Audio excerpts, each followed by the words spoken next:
find our courage, time to be deployed. Make our only stand here, make our roles complete. All we waited for now, past and future meet. Get your weapons ready, kiss loved ones goodbye. Now our time is coming, and it is not the time to cry.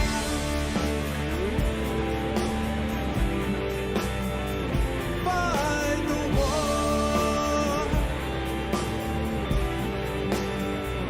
Fight the war.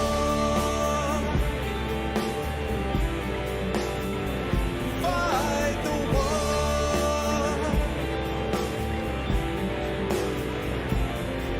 Oh, who cares why we're fighting? It's about the fight. Let the right into writing, settle wrong from right. In the time of conflict, when the bullets fly, in the space of seconds, a life you cannot buy.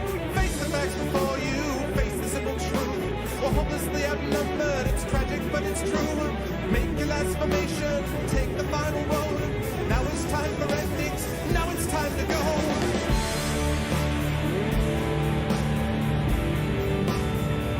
Fight the war. Oh, fight the war. Fight the war.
Yeah, that's what I'm talking about. I'm fighting the war because it's a Tuesday, June 4th. What's going on, everybody? Welcome, Arvanauts. Welcome, everybody, to a Tuesday stream. It is June 4th, 2019, in the year of our Lord, Anno Domini, etc., etc. I shouldn't say it's not the first stream of June, because we did have Saturday, June 1st, but it's essentially the first stream, because it's when our regular schedule kind of gets underway and gets moving. Good to see you, Caro, and everybody. And yes, we are very happy to be with all of you as we get started with an awesome session today of live gamebook illustration. I'm so happy that we've got this back. Last couple of months we weren't able to do it for various reasons, but we are back on the saddle today with Sherlock Holmes' Murder at the Diogenes Club, as I just realized I need to actually get the book. Wait a second. Hang on here. Professional streamer. Don't try this at home. Okay, there we go. I got it. I was like, I need to actually roll over to get the book, but I did find it, so it's here, and it's lovely. Yeah, so we've got Sherlock Holmes' Murder at the Diogenes Club, which is being live illustrated today by the amazing TariToons. But before I introduce her, I do want to talk a little bit about things you can do to support the stream, and then I want to make a couple of quick announcements. Hi, Kerflop, and hello, Aaron. First of all, just a reminder, if you haven't done so already, please follow the channel. That is one of the best early things you can do to support the stream. You can also also check out our website at arvanelaron.com, which has details of our calendar, our schedule, the Curse of Strahd audio podcast, etc., etc. And side note, if you haven't already, please check out our Speculate podcast that I run with Mike Underwood, speculatesf.com, because that is happening as well. So please make sure to check that out. But then back on the site, we've got, of course, the arvanelaron.com. We've got the Twitter, which is ! Arv tweets. Hello, Ballsteg. What's going on? ! Arv tweets will allow you to retweet that stream. Will allow you to join my Twitter. ! Tweet will let you retweet the stream, and please do that so we can spread the word about this show, which would be much appreciated to all and sundry. You can also check out our website, our YouTube channel with ! ArvTube, where you can see past broadcasts of this and many other shows that we do. !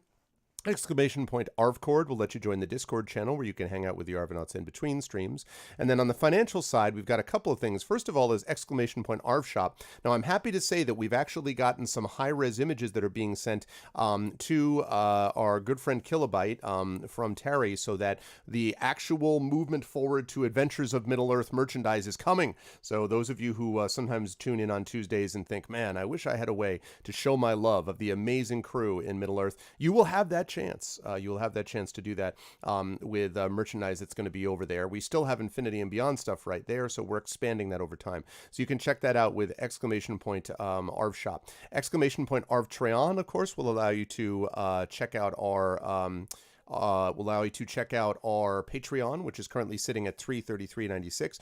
You actually want ! Arv tweets, and then ! Tweet Kerflop, if you want to know details about that. Also, ! All things should give you information about everything that I'm talking about here. That's another thing you can do too. So ! Arv Shop, ! Arv Tweets, !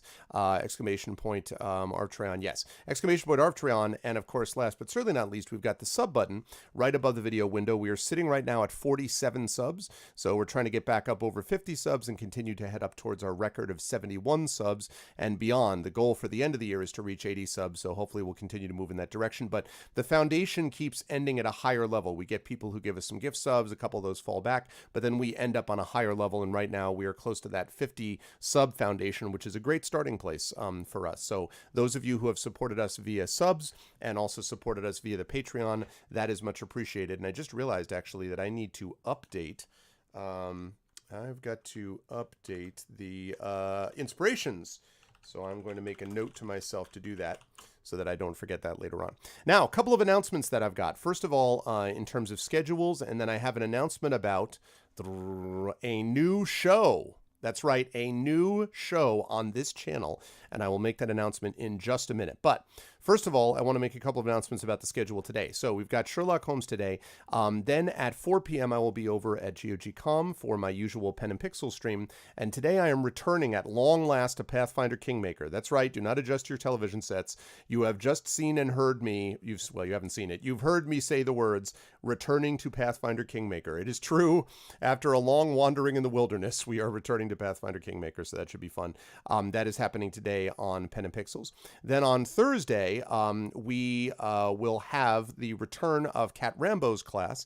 Well, with the new DLC, I mean, geez, nonstop. I haven't even gotten like 5 hours into that game. I am so far from anything where a DLC would exist. I don't even know.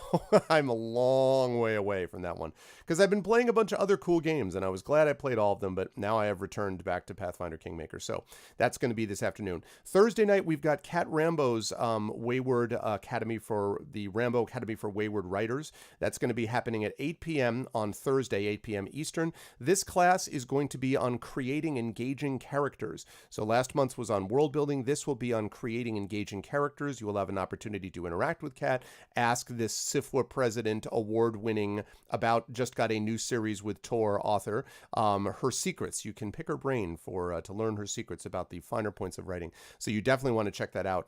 That's going to be happening on 8 p.m. on Thursday, so I'm very excited about that. And then Friday, we return to the world of Esper Genesis, where things have gotten pretty crazy, as you may remember if you saw the last session. That's going to be happening on Friday the 7th. 27th. And on Saturday the 8th, we will wrap up Sorcery, and we definitely will, because I got to the spot. I just zipped through back to the spot where we needed to be after the stream. So we are going to be finishing up Sorcery Book 2, Carre, City Port of Traps, and then we'll be moving on to Deus Ex Human Revolution, which will be the next solo video game that I'm doing.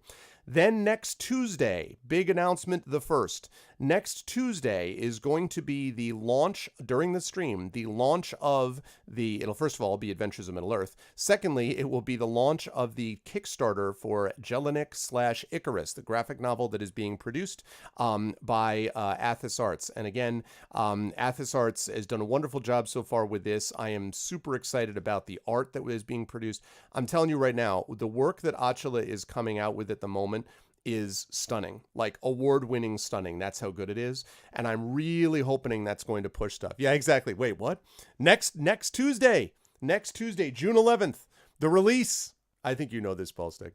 June 11th is the official Kickstarter. A week from today, it is the Kickstarter launch for the amazing Icarus Jelinek graphic novel. I'm super excited about this. I'm a little nervous. You know, it's going to be a big thing for me and for my writing and for Attila's art and for Athos and for Chris Suda, who's doing the lettering and layout, and for Matt doing the music, and for all the people who are involved with this project. It's going to be a big thing for Kilobyte, who did the amazing video. All of it is going to be there, but we are very excited about it. So please mark your calendars. If you like good storytelling, if you like wonderful art, if you like the combination of those things, please, please, please have your calendars marked for that, because I really am going to need to make a big push with this. I hope to God it's going to be a moonshot, Aaron. I'm hoping that we're going to get to the moon. Shoot over the moon is what I'm hoping for. But yeah, that's happening starting on Tuesday, June 11th. Big launch then.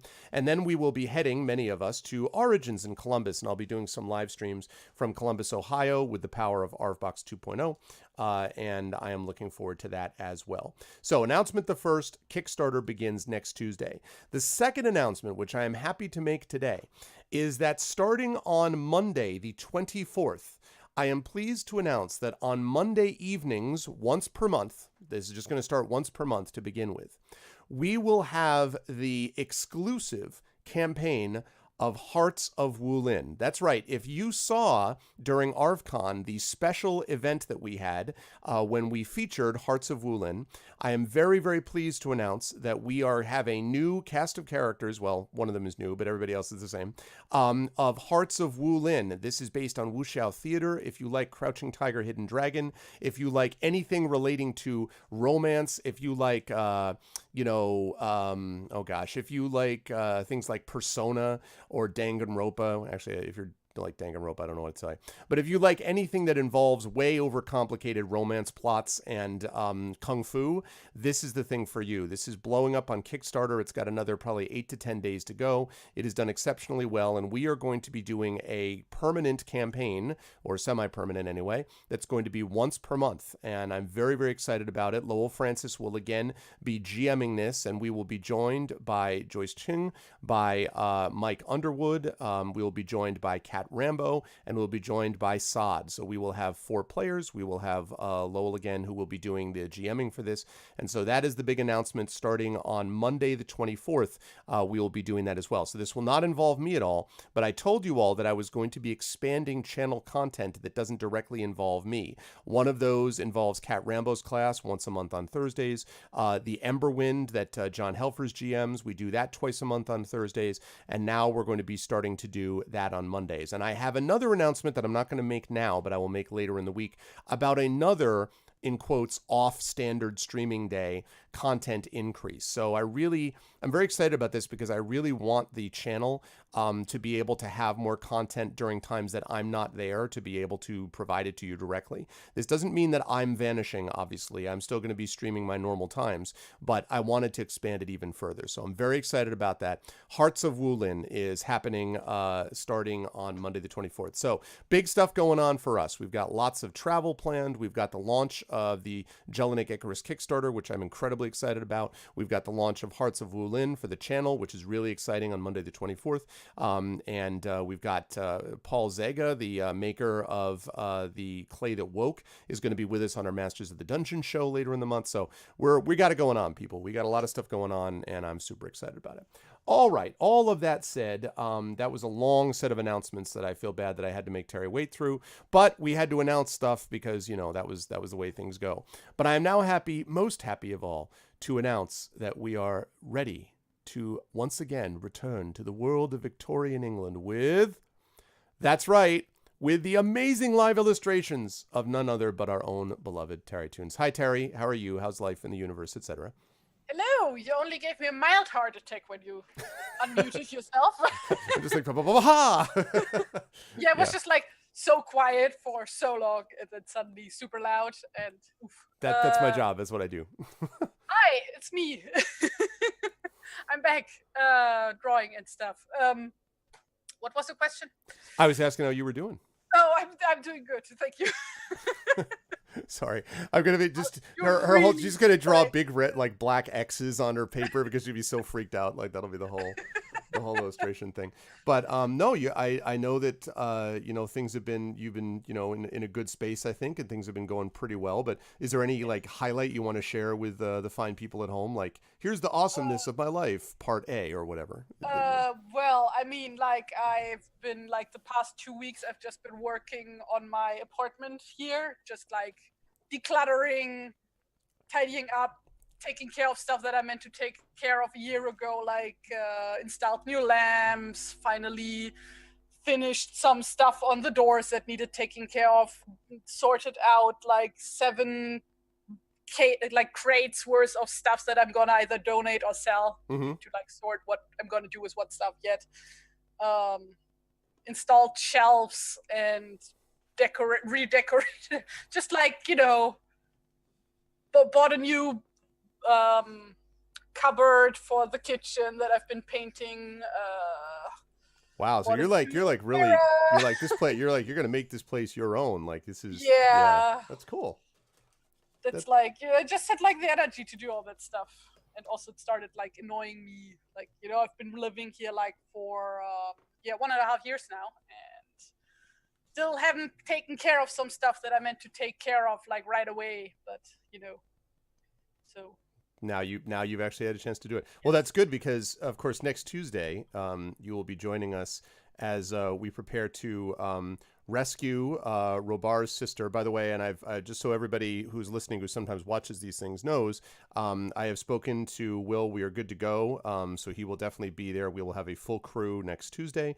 And I talked to him. So, and after that's over, after assuming all is successful, from there we are moving on to meet, Dane and the dwarves and the whole 9 yards. Yes. So, I mean, we're going into if you people like dwarves, you're gonna get you will get dwarves. All right, there's gonna be a lot of it, and Terry's character Ingo will be front and center. So you need to make sure. My point is, you need to make sure your place is clear and clean for when you meet the king. Is what I'm saying. Yes, like that's basically yeah. So that's I was about to make a Trump meeting the Queen joke, and then I realized why. If England wouldn't mind accidentally disabling his plane so he never comes back, that would be great. Well, like the thing is, the Queen can legally kill Trump when he is on British ground. So is that legally allowed? Yes, it is. She can do whatever the hell she wants. I mean, by legal, we mean this is something that happened in the 1600s. Like she can't legal? Be put into jail in like Britain. She can't be put under like any she will not face. Oh, she can do what she wants, but she can't be legally. Oh, I see. That's the thing. But of course, she will become public enemy number 1 in the U.S. and it will screw up. You'd be surprised. She'd actually become public enemy number 1 with about 30% of the populace. Everyone else would be like slow clap. Actually, but Kara's right. Like we obviously, we don't want to keep him. Throw him in the tower. That's fine. I am familiar with the Tower of London, and let me tell you, I know a number of people that I studied who did not enjoy their time in the tower. I think he should be thrown into the Tower of London. I think that would be awesome. And then there'd be poetic justice because Paul Manafort is going to be at Rikers Island here in New York, and then Trump can be in the Tower of London, and they can look at each other in these two great and by great I mean awful jails, and can just sort of, gloat. They can just sulk and stare at each other. But never mind. Why are we even discussing this? Why did I even bring this up? I don't know. It was a stupid joke, and I shouldn't have just want to make sure that whenever, if at any point I want to travel to the US, that they don't let me in because I talked about killing the president. So No. See, that's the thing, right? No, we do not want that. We do not want that. We do not want violence against him. We just want him removed from office legally and then imprisoned for the rest of his life. That's all. Due to completely full legal means. That's the only thing we're requesting. Well, the Queen could do that. That's what the Queen should do. The Queen should, imagine the Queen just walks up and she's just like, pleasure to meet you. Now come with me to the Tower of London. What? And then just, that'll be, oh man, that would be the best. I have watched the protests in London with great joy, and I would like to thank I'd like to thank the beloved British people for whom I have tremendous respect, and thank you. And again, if you could just keep them in the tower, that would be great. But with enough about terrible people, let's talk about good people. Maybe that is why they want Brexit to happen, so that they can't be put under scrutiny by the EU. That is so that they could do whatever they want. Yeah, exactly. Yeah. So Brexit is designed for Trexit, or Trumpexit is what you're basically saying. I see. That's it. Yeah, massive crowd, huge. Right, which he said we're all cheering him, which was really funny because then they played it, and those are not cheers. They could rename it Trump Tower. Exactly. All right, good to see you, Ardnell. All right, we're going to stop right now. We're going to talk about a better time in British politics and history, and we're talking here about Sherlock Holmes. So, for those of you who have not seen this before, what we do here is we go through a game book, and while we are doing, right now we're going through a Sherlock Holmes game book. Terry is going to be illustrating this for us. This is our character, Lady Abigail Esterhazy Smith, and the statistics that you see, thanks to the updated sorcery project from Netawin, now reflect all of the actual skills. So I no longer have to remember what exactly counted for what. So she's got 2 stamina. She's got 2 skills. She's got 1 luck. She has 1 athletics. She has got stamina in this scenario equals intuition. So she has 2 intuition. She has 2 observation. Her luck counts as scholarship. So she's got 1 scholarship. She has 1 athletics. She has -2 artifice. She's a little blunt. She's a little like, yo, do what I want because this. And her communication is -2 because again, that she's a little, she talks before she's, before she thinks sometimes. And she talks before she speaks, yes. Yeah, she talks before she speaks, and that's logical. Things happen is what I'm saying, and so unfortunately that can sometimes create some problems. But she is also very good at observing and solving cases. And right now we are attempting to solve the crime of a person who was killed at the Diogenes Club, Colonel Philip Sylvester, who was murdered in the reading room of this exclusive club to which Lady Abigail Esterhazy Smith's mentor, one Mr. Sherlock Holmes, himself is a member. Now, Holmes was actually in the room at the time, but because of the nature of exclusive clubs, side text, they're stupid, because of that, he feels like he is not in a position to be able to himself take on this case.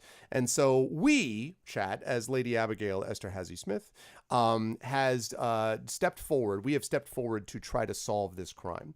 And so I'm going to get started reading in just a second, but first I'm going to pull up an OST, and I'm going to... Oh, go ahead. Yes, sorry. I just realized that, Diogenes, it's, named after the Greek dude. The philosopher who lived in a barrel. Yeah, because, in English, you pronounce all the names differently. So, it always, because in German, you would pronounce him Diogenes. Diogenes. Oh, wow. Yes. So, now I get it, yeah. That sounds more like a space, like Diogenes, the spaceship of doom or something. Well, sci-fi is, full of... ancient Greek and Roman names and stuff. So that's true. How many times have there been colony ships called Genesis or something like that? I would actually love to see. I would love to see something along those lines where you have this. You pronounce it poorly in English. It's not like someone pronounces it poorly in English. So it's like Diogenes. And so everyone's like, wow, that's awesome. And then you see the ship and it's actually shaped like a barrel because he lived in a barrel. And then they're all like, what is this? And you're like, what? I don't know. All I can think of right now is the Galacticon song Triton, which everybody should look up. It's a great song. Should check it out, huh? Yeah, it's oh God. I'm gonna go off on a tangent again. So like there was this show by Adult Swim called Metalocalypse. You might have heard of it. You might have not. Don't think so. You don't? Okay. Anyway, but like the guy who made that show and all the music for it and everything, he like because Adult Swim are a bunch of how do I say this? They're poopy heads. There. Okay. They're a bunch of poopy heads. And so he went on and made a different thing called Galacticon, which is now this sci-fi Nice. rock metal Galacticon. opera, and it's absolutely amazing, and I love it. I feel like but again, you're required to say Galacticon. Like you have to, Galacticon. it has to be super over dramatic and Well, all I right. mean, my favorite song from that one is called Danger Tits, so do with that information what you Great. want. Awesome. Not entirely super serious. Yeah, just no, I was like- gonna say, really, I thought it was completely straight ahead and totally. Okay, so in case you want to know the OST that we're doing for today, Terry, it is the Sherlock Holmes Crimes and Punishments OST. If you type that in, you'll see a thing that says a playlist that says Sherlock Holmes Games OST, and it basically has the Crimes and Punishments game main menu theme, and then a ton of stuff by Kevin MacLeod, which is fine because that's all, and then some other Sherlock Holmes, what? games What like was it that. called? It's called Crimes and Punishments. If you just do Sherlock Holmes Crimes and Punishments and then just OST, the playlist will pop up. So Yeah, without OST, it gives me some Let's Plays. exactly. Clue with viewers would be a fun stream for a day off type thing sometime. Clue with viewers. I wonder if there is like there's got to be an online version of Clue, right? I would think there's got to be. I am not sure. I mean, you know what? The thing is, Erdenel, and this is going to be the next thing I probably try to add. I adore Sherlock Holmes, and so a big part of me really wants to do some like Baker Street. There is a really cool Baker Street tabletop game. I just can't GM or play in it because I'm already I'm already maxed out. But the channel's not maxed out. So if anyone out there is a GM with interest in running a Sherlock Holmes game, and we can talk about assembling a cast, you should speak to me separately off stream, because I'd be interested in having it. Tabletop Sim has it. Yeah, they have. Right. Tabletop Simulator would have Clue. Yeah, I feel like I should use Tabletop Simulator more than I do, but I feel like the problem is because it's literally just a physical, like a virtual representation of a physical board, and I feel like if I'm gonna play this on computer, I wanna, have it do things for me, like where I don't have to move the board around and everything. And I mean, I understand that's silly, but I'm just kind of like, I want the bells and whistles if I'm doing the bells and whistles. We'll see. Yeah, it would be cool though. Like Arinth in the Twitch chat room with the Kappa, right? Like that would be the Twitch version of. You could table flip and reset it instantly. That's true. That's true. That's true. You can definitely do that. No, I like this. I like this idea. All right, so let's get into this. So we have Murder at the Diogenes Club. As I said, Colonel Sylvester has died and under mysterious circumstances. And so now we get a chance to get into our investigation. Let me just get my reading glasses here. I've almost got to the point, Terry. Next prescription in 2 years, I'm going to need to get, I think, progressive lenses which used to be called bifocals, but they're now much cooler looking, apparently. So, distance up top. And then it used to be it was just you would look down, and that's the reading part of the glasses, right? But now they also have, for people who use computers a lot, and I was kind of like, that might include me, they have a section that's middle range just for computers.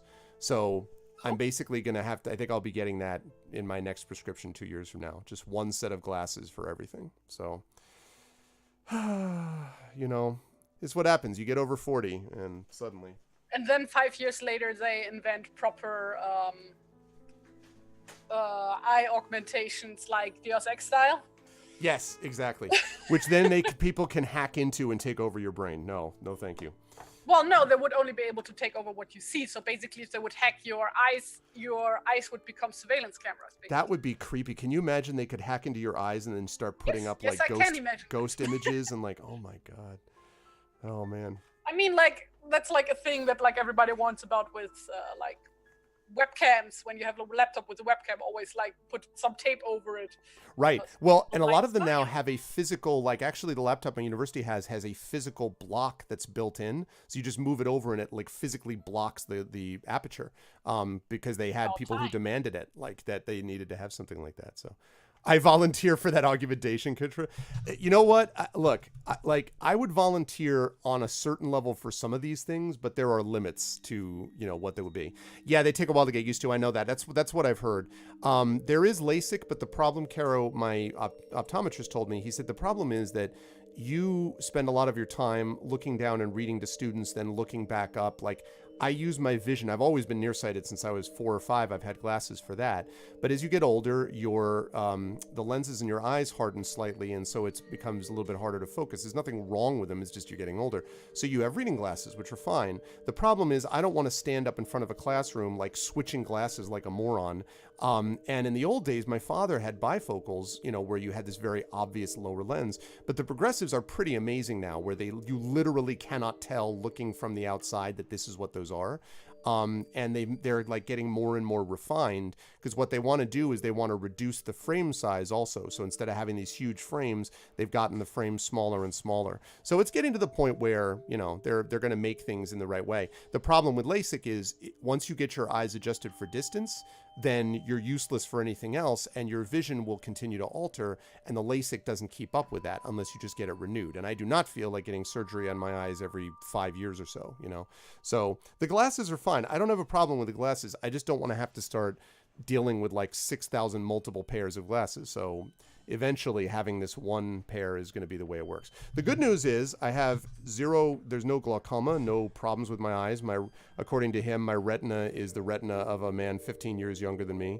My eyes look in great shape. He's like, you take care of your eyes. I'm like, I've been required to since I was little. So that was good news. He was talking about people that come in, a lot of people with cataracts at the age of 24. And the reason is and 25, because they go to these tanning beds and basically they're destroying their eyes. So he's like, I'm seeing people that need to get surgery in their 20s. I was like, oh God. He's like, yep, because they don't wear sunglasses in the tanning booths. I was like, that's awful. That's terrible, Yes, I was about to say about sunglasses, and when you said like you don't want like a dozen pairs of glasses, and meanwhile I'm here with perfectly fine eyes and just own like a bazillion different sets of sunglasses for any outfit that I might wear. Yeah. That's the thing. Well, and the thing is, when he showed me that I could actually get sunglasses that were wrap, in fact, I just got new prescriptions for them that I pick up on Friday. These sunglasses, which I love, before I had these, I always had to get these like clip-ons because there was a time when they couldn't, because these wraps kind of curve and they couldn't design them. And then a few years back, I guess like 5 years ago when I got this prescription for the first time, he's like, oh, no, we can do that now. So I was like, what? So I walked out of there with these awesome Keanu Reeves Matrix style sunglasses, feeling like the baddest ass on the planet, because I finally had good looking sunglasses that were prescription that I could just, wear separately. So that is fine. Like the fact that they're able to do that is fine. Honestly, compared to people who have no sight at all, and I have several friends who are legally blind, and compared to people who have other things, I'll take it. It's just one of those things that like I eventually am going to have to get to the point where I just have the one pair of glasses for everything. So, Oh, really, Phoenix? I'm sorry to hear that. Yeah, no, I had a friend that I actually, who was a guy that I coached in debate in college, who had a degenerative disorder of the retina, which meant that his retinas would degrade over time, and he had to have surgeries every about decade or so to replace them and put in new retinas. And he was being taken care of at the Boston Eye and Ear Clinic, which is considered one of the top 3 in the world for this to happen. And I remember having to drive him once from a debate tournament in Western Massachusetts because one of the retinas had this detachment because of something that happened. And I felt terrible for him. I mean, this is something he'd been dealing with since he was young. So, it was, and even then he said, but at least I can see a little bit because of this technology with the retinas that didn't exist 30 years ago. But so it was crazy. I just can't imagine sitting in a tanning bed and just letting that light pour into your eyes and being like, well, it's good. Now I'm tan and also precancerous. Like I don't get it. Well, I guess it's like the same logic with smoking, Just right. like Everybody's invincible, right? No, it's like more of like people are simply not aware of the actual danger, How is that possible in 2019 that they're not aware of it now, though, at this point? Like, what kind of a rock do you have to live under to not see the dangers of smoking or, tanning beds? Or I feel like all you see are ads that shouting at people not to smoke and do these things. But yeah, I don't know. Anyway, why are we on this subject? I don't know why I've gotten onto weird subjects today. Let's talk about Sherlock Holmes and murders, all right, people? Because I do that. This is I always get you to go off. It's on good. these I like them. These are always. I always like talking to you. So these are good conversations. All right. So Sir Andrew says, and this is the guy who heads up the club, I believe. Do you want to look at the note Colonel Sylvester received this afternoon? Sir Andrew asks, pointing to the victim's left hand. It can hardly matter, I should think, he adds. After all, Colonel Sylvester died before he could read it. Anything might matter, sir, Watson answers, and pries the note loose from the stiff fingers. That's odd, he mutters as he passes it to you. You read the address before you react to his comment. The number 13 is written in the corner of the envelope, while its address reads, Colonel A.J. Sylvester at the Diogenes Club, Fleet Street, London. What's odd, Doctor? You ask. Why, that address, Watson answers. We're on Pall Mall, not Fleet Street. Well, it hardly matters, Sir Andrew interrupts. The note was delivered by hand. Now, if you want to talk to my bartender and other staff, I should appreciate it if you would do so now. Some of the members are growing impatient at the lack of service. I remember this guy. This guy was this punk who's like, oh, I don't understand why you're investigating a murder. What's the big deal? I hate this guy. All right. So we need to write that down. So it says Colonel A.J. Sylvester.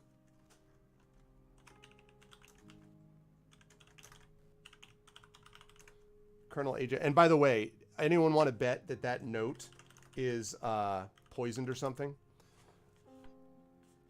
I would almost bet that there's something like that going on. And then Fleet Street, London, 13 in the corner. All right. Okay. He's a punk and I hate him. He's like, but you know, Phoenix, he's like those people like you happen to like walk in to like a place and, you know, it's this fancy restaurant and someone comes up to you and they're kind of like, may I help you? As if they're saying like, why are you in here, peasant? You know, that kind of guy. Like nobody likes those guys. Yeah, there you go. Yes, exactly, Caro. Like Name of the Rose, which is such a good, oh man, such a good book. And not a bad movie. All right, so are we going to go to the bar, chat? And this one we don't need Arvbot for. Are we going to go to the bar to talk to the bartender or not? So tell me in chat, are we going to the bartender? Talk to the bartender. You go to the bar to get drunk, obviously. We're on duty. Shots. All right, Lady Abigail Esther Hazy Smith. I wasn't aware that Lady Abigail she's even holding tea. That's not a shot. Well, in one hand she's holding tea. Yeah, okay. Oh, the other one she's okay, dropping it back. All right. The Pale Lord, I was thinking of Lord Simmons from Sharp. Bartenders know things. Okay, so the vote is yes. So are we going to the bartender, chat? Tell me, are we going to the bartender, yes or no? Caro says yes. Phoenix says yes. Kitra says yes. 3 yeses. Erdenel says yes. Caro says yes. All right. So it looks like people are saying we should go to the bartender. I think this is a reasonable course of action. All right. Let us do it. Is the music, by the way, audible for everybody in chat? This is our... I hear it fine. I'm sorry, what? I hear it fine. You hear it fine on your end, yes. This is Kevin MacLeod, who, by the way, John Helfers has actually met because he lives in Green Bay, Wisconsin. I need to talk to him at some point about, can you do a full, like, theme for Curse of Strahd, Kevin MacLeod? You amazing guy who has, like, 1,000, like, free songs that people can use. Kevin G. MacLeod. Clan MacLeod? From the Clan MacLeod. You cannot die, MacLeod. Okay. So, here we go.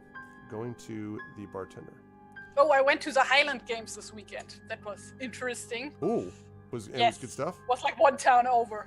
Was really... I just like, because it was like Sunday, really good weather, and I was like, yeah, we're not gonna just stay on the couch all day. Let's like go out. So I checked Facebook for any events in the area.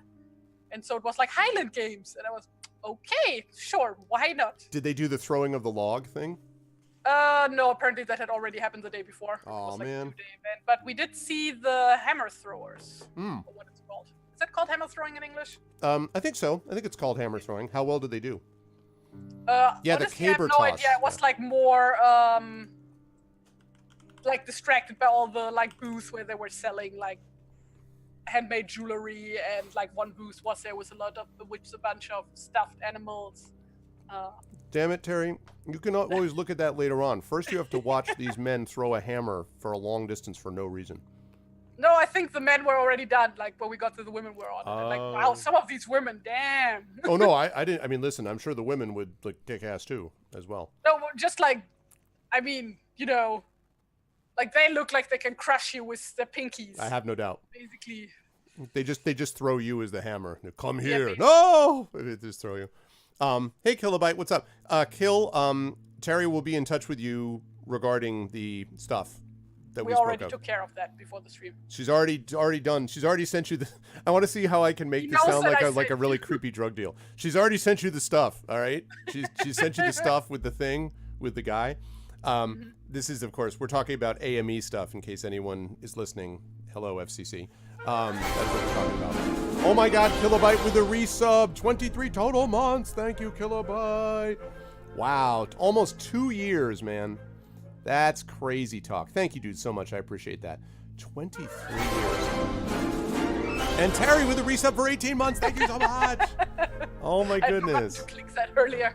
Thank you. Thank you. Thank you. You're all lovely, lovely people. Thank you so much. Yeah, I'm feeling good about how we're doing on the sub and Patreon level. It's starting to pick up. That's good. It's great. It allows me to pay people that never get me invoices, right, Terry? Right? Yeah, absolutely. Oh, yeah. I have no idea what you mean. Mm-hmm. Hey, chat, when you do me a favor when you're on Discord, not that, Terry's ever there anymore, but if you just happen to ever stop by and you're like, Terry's like, hey, how you doing? You're like, great. You give an invoice to Arv yet? Just do me a favor and just let her know that I want to, it's like, I don't understand people like, they want to pay and like, they just get, oh my God, Arenth has gifted a tier 1 sub to Arenth. Oh my God. I think I just said Arenth gifted a tier 1 sub to Arenth. Kerflop gifted a tier 1 sub to Arenth. Thank you, Kerflop. Good dude, Kerflop. Thank you, man. That is very kind of you. Thank you, thank you. Kerflop the gifter. I appreciate that. Thanks, man. And of course, the pen, by the way, Kerflop, has been sent off to the winner of said pen. So I hope they will like it and tell me so because it was awesome. So good stuff. So thank you, Kerflop. Thank you, Terry. Thank you, Kilobyte, so much. You are really wonderful people. Thanks so much, guys. Okay, back in. So you agree to Sir Andrew's suggestions and follow him to the bar, the note half forgotten in your hand. Sir Andrew tells the bartender, answer anything you ask. You ask how the service is organized. I am especially curious, you add, how you can promptly deliver the proper drinks to members when there is a ban on speaking in the club. Why, sir, that took some organizing, it did, he answers. We had considerable troubles the first year or two the club was open. Well, now it's easy enough. When a man comes in, he leaves a note of what he's drinking that day at the door. Then when he wants something, he pushes a buzzer under the arm of his chair, and a waiter takes it straight to him. We do so very quickly too, sir, for these gents are hardly the most patient types. You keep a wide variety of drinks, I suppose, you ask? Why did he just say I, sir? Yeah, I was about to say. The flip is that. I, ma'am. Good grief. Well, we do. You keep a wide variety of drinks, I suppose, you ask? Well, we do and we don't, he answers ambiguously. I only buy a few things. Most of the members bring their own favorites, and I keep them ready.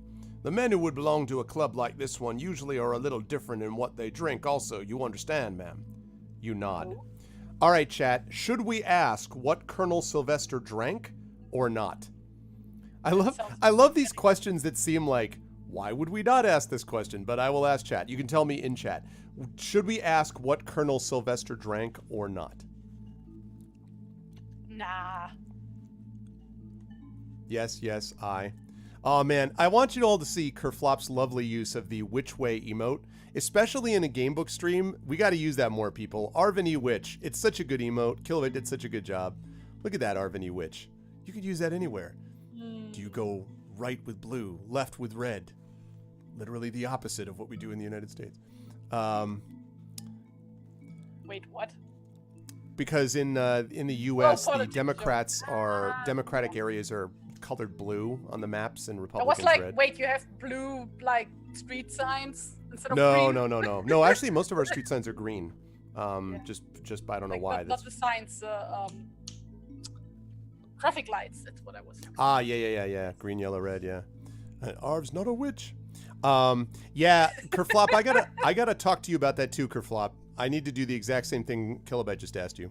I gotta do that. I know, Caro, I know. And listen, not only is it confusing, it's dumb because my favorite color is red. Look at what I'm wearing. I don't want to have to, associate myself with it. Anyway, Okay, so it looks like we are asking what Colonel Sylvester drank, so let us see what is said. Over here, it's pretty easy. Like, all the left-wing parties are red. Right, I know. Everybody else is all other colors. Yet another example of how Europe is more sensible than the U.S. I keep finding out about this all the time. I understand the late Colonel Sylvester drank brandy, you say. Did he drink from your stock? Oh, no, ma'am, not him, the steward laughs before growing embarrassed. He only drank St. Gabriel's, which is made in a French monastery. All right, now, chat, what we need to do is we need to pick a number, and we're going to add our scholarship bonus. Now, we actually have a +1 to our scholarship. So when you pick a number, you roll what I believe is, let me just double check. I think we roll 2 dice. Let's see. I think picking a number is 2 dice. Yes, between 2 and 12. So what I would need you to do, since Caro has kindly volunteered to roll dice, Caro, would you be kind enough to roll 2 6-sided dice, please? We use the honor system here. And then we will add 1 to your score. Wouldn't it be Saint Gabriel or something? If it's French. Not in London, they won't refer to it. As godless French will refer to it as Saint Gabriel, and they'll like it. Yes, if we were in France, it would be Saint Gabriel, but we're not in France, sadly. Wow, a 4, huh? I guess Sir Lady Abigail Esterhazy Smith got a little bit of an early start on her drinking. Hey. Okay, so that is a grand total of 5. You have never heard of St. Gabriel's brandy. Pick a number and add your intuition bonus. Now, intuition is our jam. We actually have a 2 on that. So pick another number, roll 2 6-sided dice again, Caro, and then we're going to add 2 to that number. Yeah, that's right, Dragon, yeah. Why did I decide to draw a background? This was a mistake. 2, 8. Okay, that is just enough. That is just enough. Mr. Smith, you asked the steward, is there anything special about the brandy of the Colonel's? The steward nods. It's a rare brand, for the monastery is not bottled much. Only one dealer in London, Ambers, imports it. He specializes in rare drinks. Many of the members here deal with him to get what they crave. Aha! So this dude only drank brandy from one special dealer. That is important. And it says to check clue M. So that gave us a little bit of an extra clue. I think we're going to have to pay a visit to this Ambers and ask them about whether they've been importing any brandy lately from serial killers. We will see. Okay. Yeah, no, I like it. We're starting out small and working upwards, Caro. It's good. It's good. Uncertain what to do now, you look to Watson, who gives you an encouraging wink. Do we ask the bartender for a sample of Colonel Sylvester's brandy? I wait for the unanimous yeses to pour in. I'll just wait. Can we ask the bartender if they have a cocktail named Jack the Ripper or something? Do you have Jack the Ripper? Look at the Pale Lord. No. Pale Lord's like, ha! You thought that I would. So we got yes, booze. Absolutely. I'm not a brandy guy. 1, 2, 3, 4. So do you want to say no or yes to the brandy dragon? Is that a no? Do we have 4 yeses and 2 nos?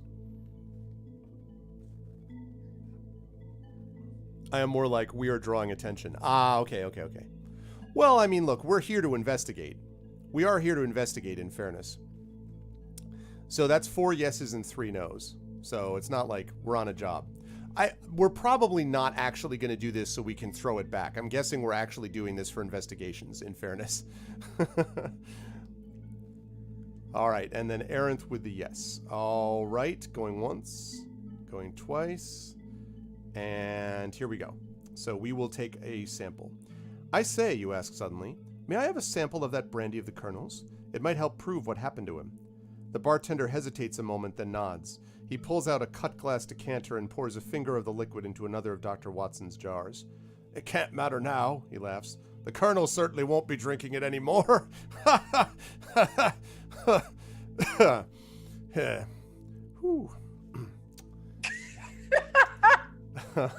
Okay, so we check clue N. All right, we got the brandy, people. Yeah, it's like too soon. Too soon. Oh, what is the command? I think it's Dr. Can someone put in exclamation point KLAUS? I think it's Klaus. Exclamation point Klaus. Can Ahmad do that for me? Actually, I think anyone in chat can. There it is. Ha! That's from Trails in the Sky. This guy who always like laughed way too loud. And he's just like, ha ha ha ha. Whew. Yeah. Okay. So, good. We got the brandy. This is a very productive bartending visit. I feel attacked. You thank the bartender for his help and leave the bar. As you turn into the hall, Watson asks, "Well, are you going to read that note or aren't you?" You realize that you still have the envelope in your hand. Wait, we're just holding the envelope the entire Apparently time? the whole time. You weigh the envelope in your hand. Will we read the note, chat, or not? Do we read this note? Or will we not read the note? Maybe it's a love letter. German that always laughs way too loud, Pale Lord. I have no idea what this is about. Do Germans usually laugh louder than so-called other people? Well, I mean, there is a stereotype that Americans are the loudest people ever, but... Well, that's you know, true. I mean, that's not a stereotype. That's accurate. And I wouldn't know, like... yeah, you don't know any Americans. Like, apparently that's a thing that everybody... Oh, no, American tourists are always so loud. And I'm like, yeah, I don't know that many, so... Okay. But yeah, I know that I have a very loud laugh. But I'm a loud person in general, so... Pale Lord says, we're Germans. We rarely laugh, for our humor is no laughing matter. Oh, true. Oh, I forgot about this. We don't laugh. Sorry. My fault. She says, my fault, laughing. Sorry. Okay. So, wondering if it will... Looks like we're going to read it, everyone says. Wondering if it will prove an important clue, you read the unopened note Colonel Sylvester held in his hand, even though it says here, held in his had. Interesting. Even back then, there was no QA. Held in his hand at his death. Check decision 22. Okay. We have so many numbers of decisions and deductions and things that we've marked. It's pretty cool. The note is written on cheap white paper, probably copied by a hired clerk. The number 13 is written in the upper left corner. It reads, "My dear Colonel, life for you is your wealth. Pain is yours from anyone attacking your riches. I shall disgrace you, though it has the cost of ruining me as well. My heart will love to pay the world the price that produces your complete and immediate permanent financial death. Lieutenant Colonel Henry Stewart, Hotel Hamilton." You stop to consider the note. If it had not been sitting in a dead man's hand, would it have any significance, especially when the dead man never read it? Pick a number and add your scholarship bonus. Now, we are also not bad on the scholarship side. So, 1. So we're going to pick a number here again. So let's get that high number here, Carol. Let's make it happen. 7. All right, that's what I'm talking about. So that's an 8. It's not as good as it could be, but it's better than a lot of the options. So let's see what that gives us. After studying the note further, you decide that it must have been written in code. Okay, now I want to put this out there. I love this decision. This has been a fun game book, but some of the decisions, that it literally says, if you try to solve the code, if it is not worth the time. Really? Are there people who would be like, nah, it's a code. Why would we want to solve a code? Let's just pretend that it was never solved.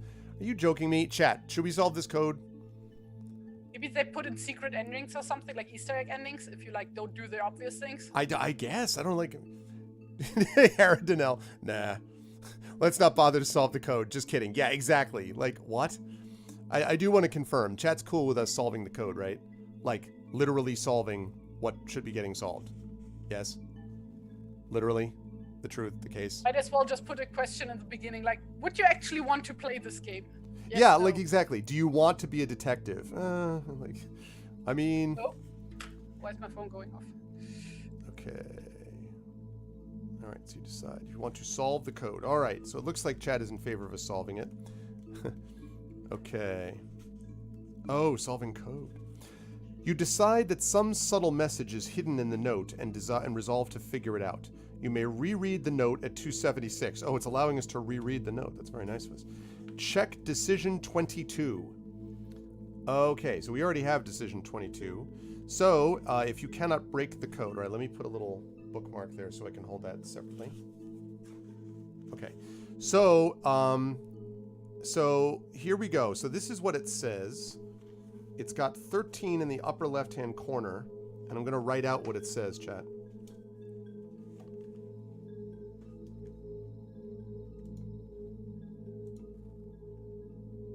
Wow, this is awesome, by the way, this song. Tranquility Bass.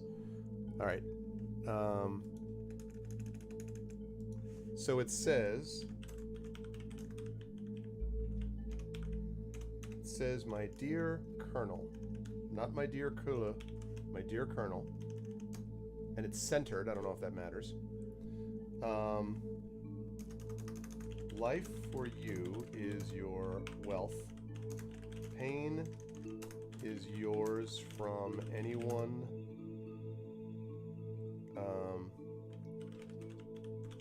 attacking your riches.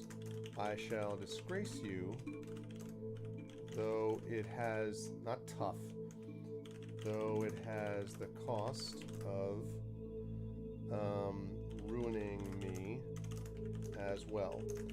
My heart will... Yeah, this sounds weird. It's weirdly worded. My heart will love to pay the world the price that produces your complete and immediate, permanent financial death. And then centered, Lieutenant Colonel Henry Stewart,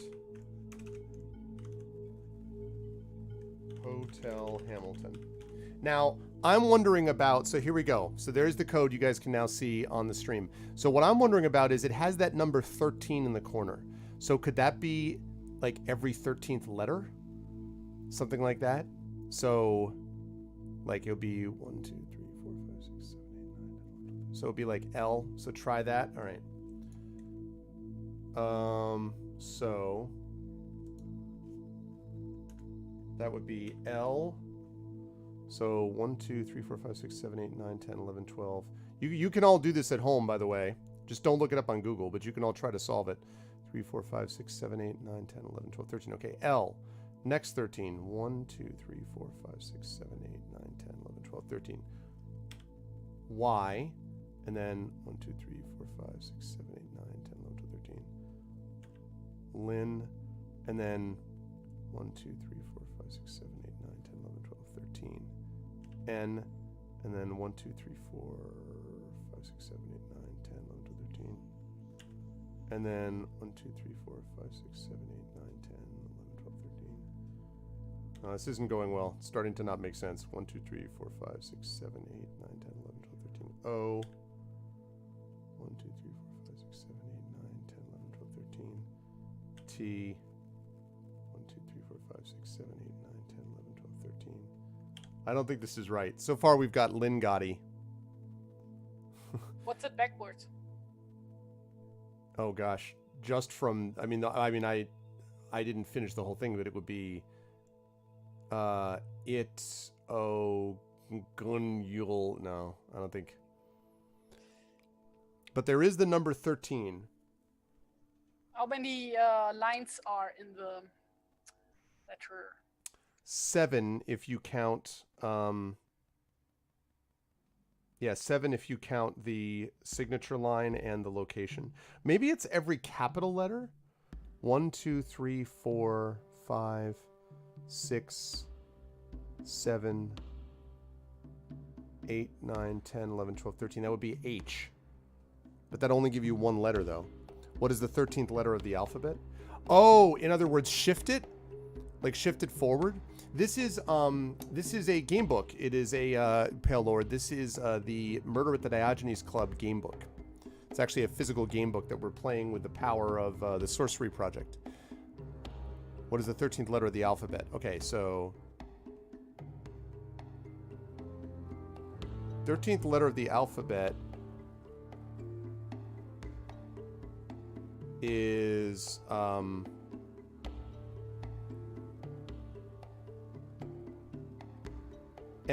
13th letter of the alphabet is M.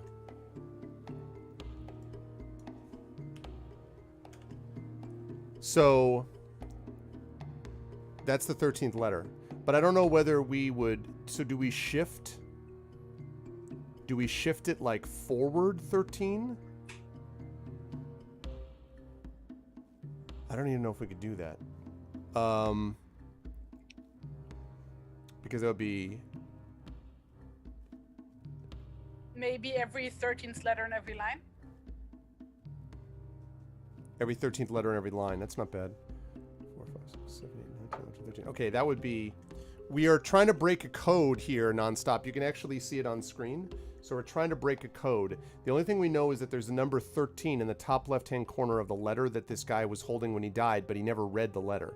But we think that it's written in... We're positive that it's written in some kind of code. So we're trying to figure out different permutations. So if Terry's right, it would be L. That's the 13th letter in that line. Then 1, 2, 3, 4, 5, 6, 7, 8, 9, 10, 11, 12, 13. And then Y. And then 1. Actually, see, it would be... Okay, but then I have to change this because... I have to change it. Because it would be anyone attacking your riches. I shall disgrace your cost to ruining... Or maybe it's just the 13th word. Also possible. Ruining me as well. That produces your complete... Okay, that's correct now. That's how it actually looks when it's formatted. So we'll try that too. So that would be that. So L, then Y. 1, 2. That's there. And then 1, 2, 3, 4, 5, 6, 7, 8, 9, 10, 11, 12, 13. Then H. 1, 2, 3, 4, 5, 6, 7, 8, 9, 10, 11, 12, 13. I don't think that's right. Lure, and then 1, 2, 3, 4, 5, 6, 7, 8, 9, 10, 11. That's A. 1, 2, 3, 4, 5, 6, 7, 8, 9, 10, 11. 1, 2, 3, 4, 5, 6, 7, 8, 9, 10, 11. Okay, so it's Lyron, Lurharn, Lurin, Lurhan, Luron, Lowen. Yeah, there's no code wheel that it uses that comes within the book, though, Aradinel, but you may be on the right track, though. All right, let's try the 13th word idea. 1, 2, 3, 4, 5, 6, 7, 8, 9, 10, 11, 12, 13. So from 1, 2, 3, 4, 5, 6, 7, 8, 9, 10, 11, 12, 13. Cost. And then 1, 2, 3, 4, 5, 6, 7, 8, 9, 10, 11, 12, 13. And then 1, 2, 3, 4, 5, 6, 7, 8, 9, 10, 11, 12, 13. From cost world kernel. Let me try that again. 1, 2, 3, 4, 5, 6, 7, 8, 9, 10, 11, 12, 13. From 1, 2, 3, 4, 5, 6, 7, 8, 9, 10, 11, 12, 13. Yeah, cost. 1, 2, 3, 4, 5, 6, 7, 8, 9, 10, 11, 12, 13. World. 1, 2, 3, 4, 5, 6, 7, 8, 9, 10, 11, 12, 13. From cost world kernel. Maybe start at the text and ignore the greeting. Okay. So that would be... I'm done with this drawing, I think. Oh, let me see. Oh, look at that. Really good stuff. What is she holding in her right hand? Pipe. Do I want to ask what's in the pipe? Well, I mean, you know Sherlock Holmes, so you know what's in that pipe. So he was the mentor to her in all ways, huh? Is that what it is? Does she play violin too? That's an awesome drawing, though. So do you want to draw? So my suggestion would be, as we figure out this code, maybe her talking to the bartender, I was like thinking of drawing her trying to decipher the code. You know? Oh, that's even better. I like it. I like it. It makes sense. Okay, very good stuff. That's a lot of leg. Good old opium. All right, let's start with the text. So 1, 2, 3, 4, 5. No, sorry. Okay. 1, 2, 3, 4, 5, 6, 7, 8, 9, 10, 11, 12, 13. So that's your... I have to add these to the Curse of Strahd text. These are really good songs. Sherlock Holmes. Oh. Kevin MacLeod. Songs. Add to playlist. Okay. So, here we go. So, where was I? Okay. 1, 2, 3, 4, 5, 6, 7, 8, 9, 10, 11, 12, 13. Your, and then 1, 2, 3, 1, 2, 3, 4, 5, 6, 7, 8, 9, 10, 11, 12, 13. Your me. It's not like you're promising. 1, 2, 3, 4, 5, 6, 7, 8, 9, 10, 11, 12, 13. You're me that 1, 2, 3, 4, 5, 6, 7, 8, 9, 10, 11, 12, 13. You're me that hotel. Yeah, I don't think that's it. You're as produce Hamilton. Every 13th word starting as... Wait, what do you mean every 13th word starting as word 13? I'm confused, Ardeno. What do you mean?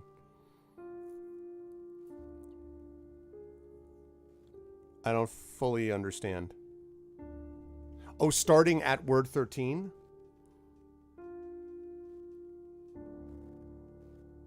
Okay. Count to 13. Yeah, okay. So then 1, 2, 3, 4, 5, 6, 7, 8, 9, 10, 11, 12, 13. Starting for that. Okay. Well, Your Me That Hotel doesn't work. I really was hoping it was going to be every 13th letter.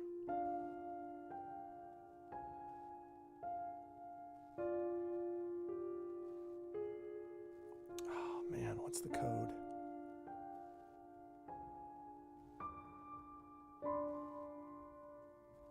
One, 2, 3, 4, 5, 6. What else could it be?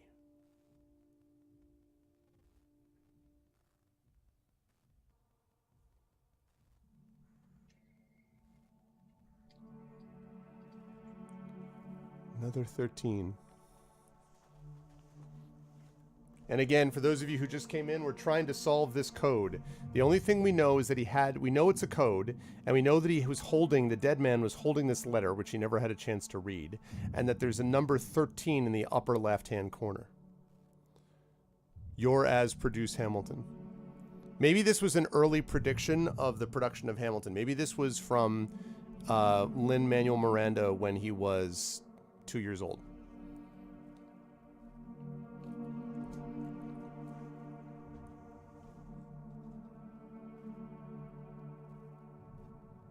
Wait, what? That is actually the author of... That's true, that is the author. How did you get Lintz?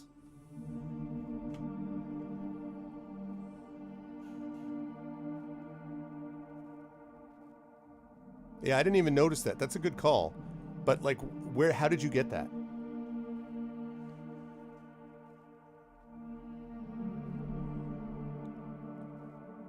It seems hard to believe that that's not intentional.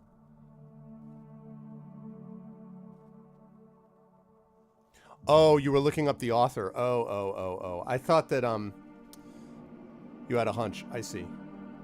Okay, I thought you got it from the note, and I'm like, oh my god, it's amazing.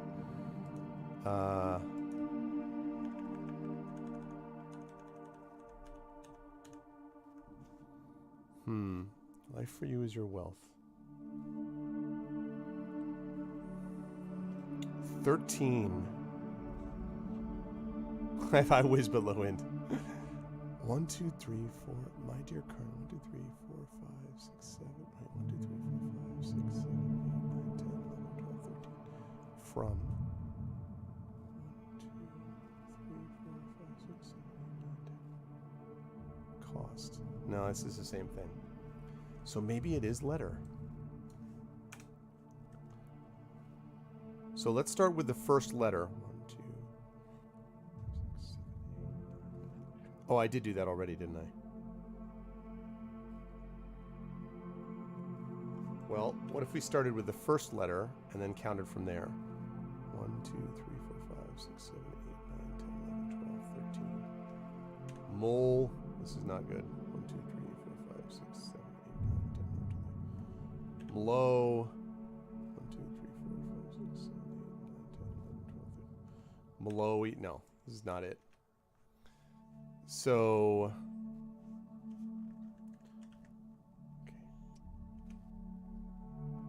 And maybe it doesn't start then with, maybe it starts with the text. So L is first letter then. 1, 2, 3, 4, 5, 6, 7, 8, 9, 10, 11, 12, 13. Low. And then 1, 2, 3, 4, 5, 6, 7, 8, 9, 10, 11, 12, 13. Loy. And then 1, 2, 3, 4, 5, 6, 7, 8, 9, 10, 11, 12, 13. This is not looking good either. 1, 2, 3, 4, 5, 6, 7, 8, 9, 10, 11, 12, 13.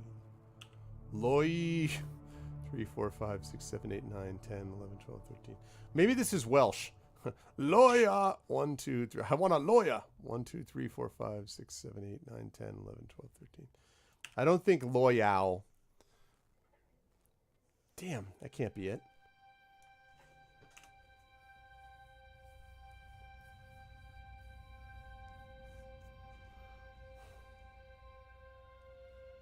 A code.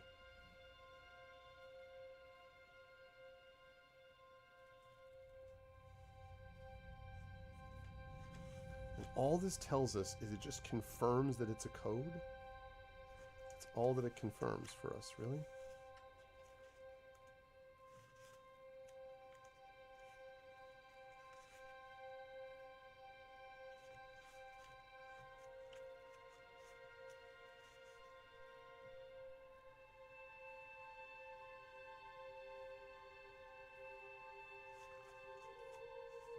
Decision 22. Anyone have any ideas, chat? Any thoughts? Use your wealth.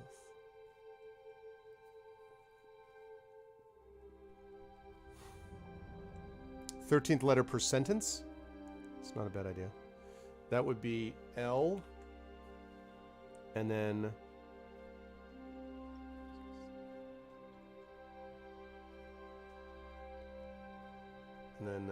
Y, and then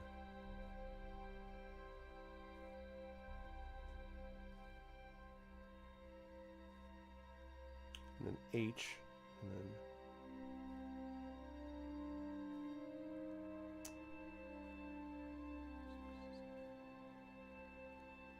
then T.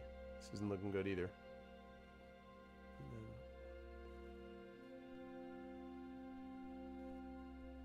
A.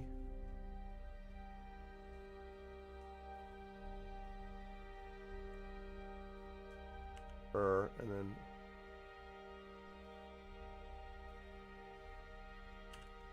Litarn. Yeah, I did. Per sentence.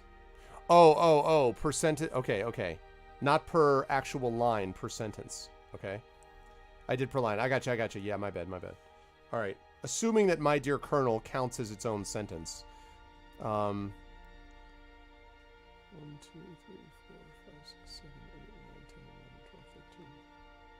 Okay, and then 2, 3, 4, 5, 6, 7, 8, 9, 10, 11, 12, 13. Okay, and then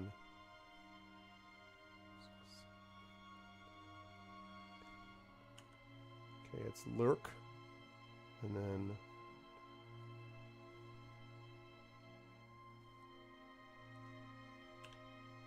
Lurko.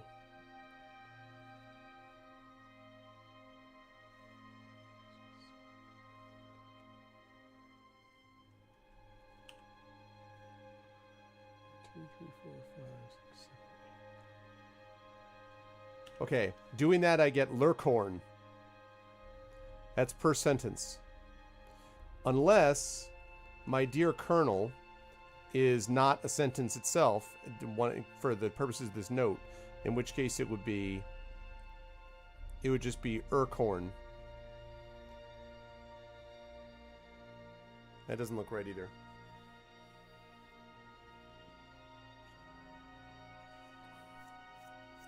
I was thinking maybe the 13 was a red herring, but I don't know what else we would measure it as. Wait, you said it's like written in like centered, right? My Dear Colonel is, and Lieutenant Colonel Henry Stewart and Hotel Hamilton are all centered, yeah.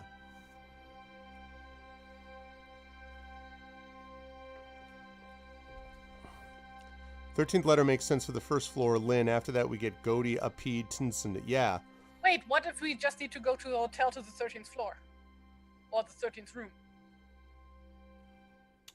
It seems so obvious, but maybe you're right. Hotel Hamilton, 13th floor. But that's the thing, though. Hotels don't have 13 floors.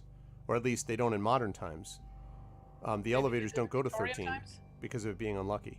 Well, right, I don't know whether they still... Also, I don't know if that's a thing for England. You think what? Oh, is that, I don't know. I know it's a thing in America, and I thought England as well, but... I wouldn't know. Okay, so Hotel Hamilton, the 13th floor. That could also be. Or 13th room. And maybe, like, the clue is that doesn't exist. So, it may be like a hidden floor or something. Okay. This is long before that happened. Lurkhorn? Yeah, the 13th floor is actually the 14th floor. Yeah, in America, it's definitely the case. If you go into buildings in America, you'll see that it goes 12 to 14. There is no 13. But that may not be the case in the UK. So either way, 13th floor or the 13th room. In the Hotel Hamilton, that's quite possible. It just seems weird because, like, it doesn't seem like a code. You know, it seems like a clue, but maybe not it's a a code. password? Like, maybe you go to the hotel and, like, ask the receptionist about to the 13th floor or the 13th room, even though there shouldn't be a 13th room or 13th floor. Right. And that is then like, oh, this person, like, you know, wants to go to the special back room or something, I don't know. 13th floor, 13th room. Did they even have a hotel that high? Yeah, they probably did not have any 13th floor hotels That's 13th in Victorian London. Could be the room number also. Seems weird that the rest of this is written, because the rest of it's written weirdly. Well, all of it is written weirdly, so... Yeah. And also it said Fleet Street, London. And we're, like, at the Diogenes Club, Fleet Street. And it's not... There is no... They're not at Fleet Street. They're at Pall Mall. So maybe we go to the Then maybe Hotel Fleet Hamilton Street 13 at possibly? Fleet Street and go to 13? Okay, so we have some theories, and we're not going to know anything else until we can go further. So the question is, do we think we have... It says if you cannot break the code, or if you successfully break the code. I mean, that's the question. Did we successfully break the code? Well, I guess not then.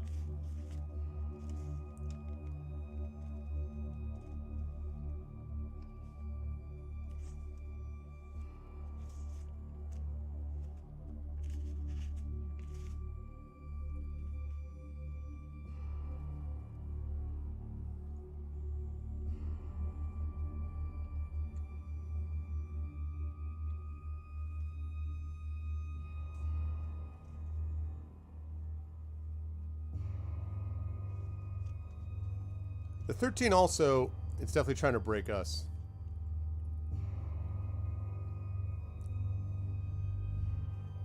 Oh, that's interesting, I know.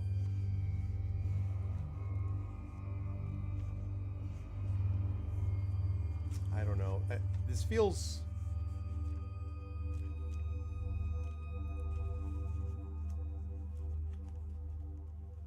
This feels weird. Maybe the 13th is a letter wheel. Yeah, but you mean one that we would have to make then, right, Aerodinel? Because it didn't come with one.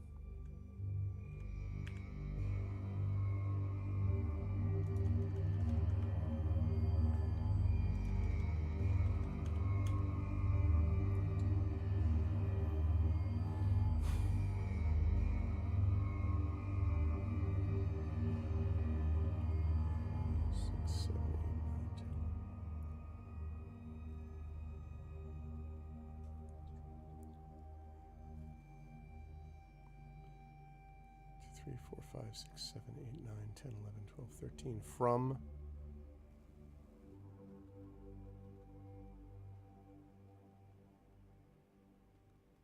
Your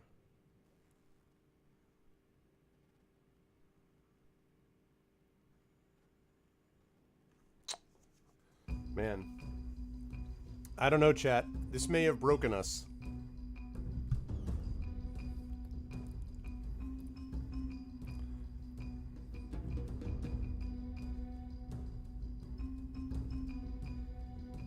I am baffled.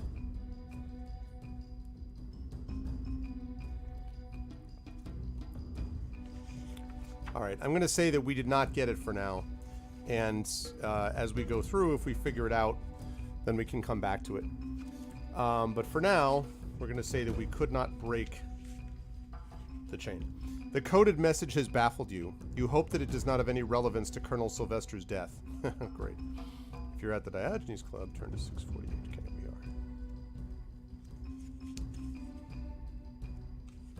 are. I know, right? Finished with the odd note, you hand it to Watson for safekeeping and ponder your next action. If you checked decision 20, and we did, turn to 189.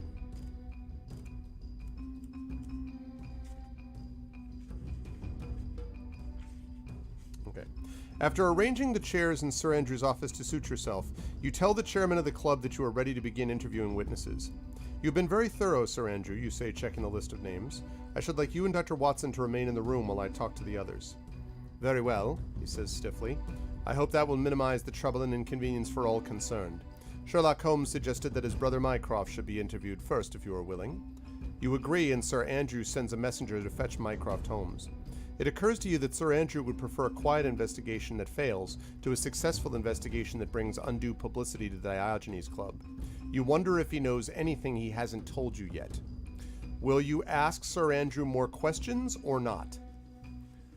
All right, should we ask this dude more questions? Is this Hearst trying to solve the clue?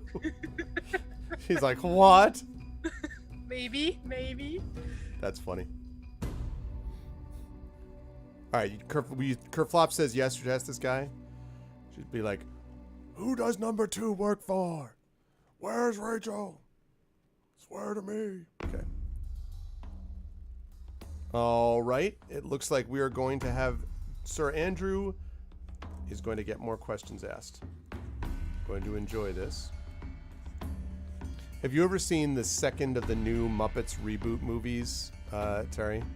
No, only the first one. The second one's kind of funny too, but there's this whole sequence where they have them and they're trying to ask they're basically accusing the Muppets of this crime. So they have them in front of them and they sing this song about it, so tell us more details of where you were about. I was here all day and I went out and I did, and they do this whole big thing where they're playing this, and in the background they're doing like the hurdy-gurdy, like it was very, very funny. Okay, before we question the others, I wonder if you might be able to tell me a little bit more, you say to Sir Andrew. You impress me as a man who pays close attention to what happens around you. Sir Andrew hesitates for a moment, then nods in agreement. Yes, that is reasonable, provided that everything you ask bears on the investigation. Okay, should we ask about Colonel Sylvester or not? Do we ask about our boy, Colonel Sylvester?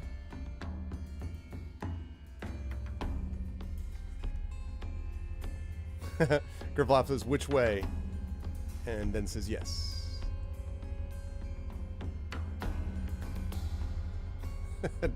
His eyes are really funny. Ask all the questions. Okay. All right. We will ask about Colonel Sylvester, it looks like. What sort of man was Colonel Sylvester, you ask? I've never heard of him.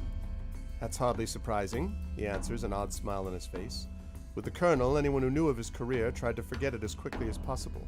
In the army, he gained his rank in India, assisted by his wealth. However, he found campaigning not to his taste, and retired to apply himself to mercantile endeavors here in London. All right, should we ask about Sylvester's military service, chat, or not? Should we ask about his military service or not?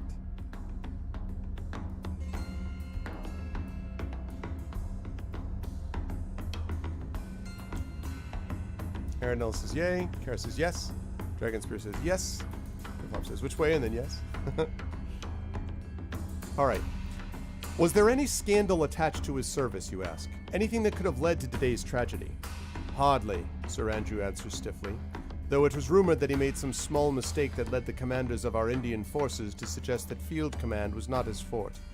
Also, it is nigh on 15 years since he left, much too long for anyone to wait for revenge. The colonel has been in business since his retirement. Okay. I see, you mutter. And was the colonel successful as a businessman? Well, quite successful, Sir Andrew says hurriedly, though I must admit that some have suggested that his methods left a little to be desired. Nothing you could point to for certain, you understand, or we would not have granted him membership in the club, but just a willingness to take every advantage. But nothing to stop his membership, you repeat. Will you ask about the club's rules or not? So, are we going to ask about the club's rules? Sir Andrew, do you ever allow oppressive former slavers to enter your club, Donna? Why, yes, all of our members formerly owned slaves. We are in Victorian England. Do you have any former colonizers here? Well, perhaps.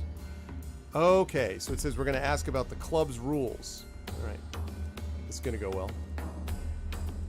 It's a great plan. I'm glad I'm here for it. Exactly what are the rules of the club regarding behavior and application for membership, you ask? Sir Andrew relaxes. He is on firmer ground here. No talking is permitted anywhere in the members' areas of the club except for the area we call the outsiders' room. Naturally, I occasionally give orders to the staff, and they are permitted to talk, strictly in the line of duty in their work areas. We pay them well to see that they obey. As for membership rules, Sir Andrew continues, we are perhaps more liberal than some clubs. This is an expensive establishment, and it is not to every man's taste. On the other hand, as members need not associate with each other, we are tolerant of each other. Provided a man does nothing to disturb the club itself, our members accept him. Indeed, Mr. Sherlock Holmes was one of the more hotly disputed members permitted to join because of his public position and the sometimes resultant noise. It was only his long-time good behavior as a guest and our great respect for his brother Mycroft that resulted in his election. That and the fact that he is the greatest private detective in the history of recorded time, but of course that is something that we don't care about here at the Too Cool For You Club. So all that you require of a prospective member, you say, are his willingness to abide by the club rules and the ability to pay the club's charges? Crudely put, Sir Andrew replies, but I must admit that it is a fairly accurate interpretation. The rules for silence must be difficult for your staff to maintain, you suggest. Sir Andrew nods, then adds, but we pay much better than other clubs, and that can make up for a good deal of inconvenience. All right, do we ask about the staff members who dealt with Colonel Sylvester that day or not? I keep continuing to be like, why would we not do that? Like, nah, I'm sure they don't have anything important to say. Like, really?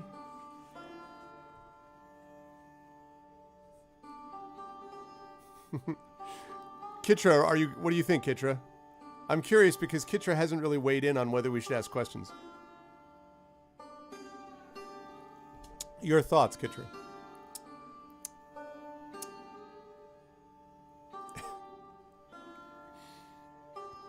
Yes. Yes! I'm just the messenger. I'm just reporting what it's asking me. Okay. One of these days, though, it's going to catch up. It's going to be like, should you ask whether or not the person has ever gotten an erotic massage? And they'll be like, wait, what? Like, what? Someday there's just going to be something completely inappropriate that we're going to ask him. So, have you always done cocaine and heroin? And when was the last time that you sold your own baby so you could support your coke habit? You know, like something completely inappropriate. Great. Which staff members served the colonel today, you ask? That is, in a way that might have allowed them to see anything. Only the waiter, Tom Smithson, he answers. He brought Colonel Sylvester the glass of brandy, which he drank just before he collapsed. Has he been in your employ long, you ask? He served here about 6 months, Sir Andrew answers. Smithson is a quiet, lonely man. Just what we like, because he's not inclined to gossip or disturb the members. Yeah, if I'm picking an employee, definitely what I want is the quiet, lonely type. I think that definitely, that's a healthy sort of thing. So we're supposed to pick a number and add our intuition bonus. Now again, we're good on intuition. We have a +2. So Caro, pick a number for us, please, and we will add our intuition. So I'm done with this one. I hope it satisfies. Let me see. This is great.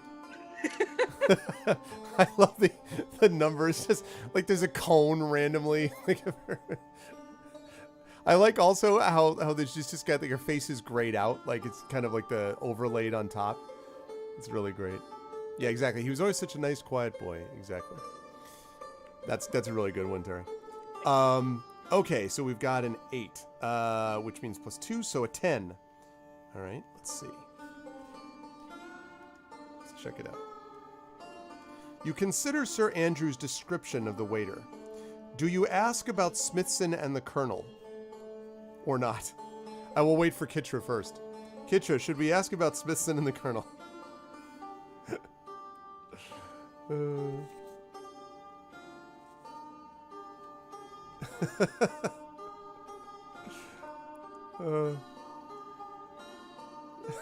Kara says yes. Aradinel says yes. Seriously, I know. They keep asking. I don't know what to tell you. Do I need to throw a yes at you? I'm going to assume that's a yes. Did Smithson have any kind of relationship to the Colonel, you ask? Was he a former employee or a member of his old regiment, perhaps? Oh, no, I doubt that, Sir Andrew answers. We try to avoid such things. They tend to create problems not in keeping with the atmosphere of our club. You wonder if any problems arise in the club from personal enmity among the members. With no chance to vent disagreements through an occasional argument, hostility could rise to the point where it might lead to almost any result. Could any of the members in the lounge with Colonel Sylvester have had a particular reason to dislike him? Yeah, I guess so, Aaron. You know what I'm going to do? I'm actually going to start asking chat. First of all, obviously, if there's multiple choices, which there have been in this book so far.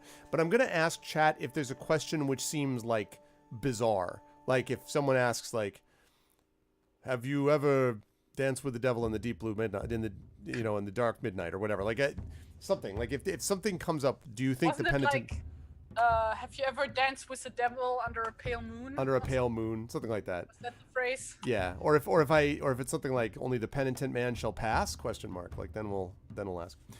So, if you ask about other members in the lounge with Colonel Sylvester, so we're obviously going to ask that. So I'm not even going to bother to ask chat because chat's made it clear we should ask unless it's a stupid question.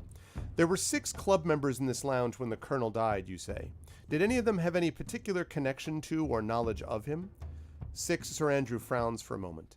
Did they indeed? He grimaces. Colonel Sylvester was not a well-loved man.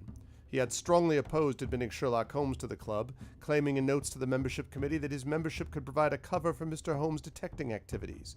Both Sherlock and Mycroft Holmes resented that. Oh, damn, Sherlock Holmes killed him. Well, Admiral Nelson despised the Colonel, Sir Andrew continues, apparently for causes relating to the Colonel's military career.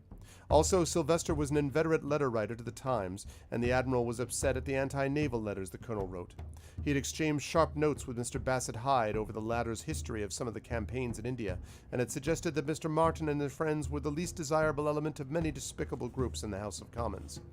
Finally, he and Lord Trent were bitter business rivals and had engaged in a series of disagreements in letters to the Times over the years, says Sir Andrew, wondering if he has said too much.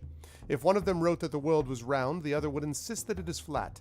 In the lounge, they always took chairs beside the same end table, yet never spoke a word.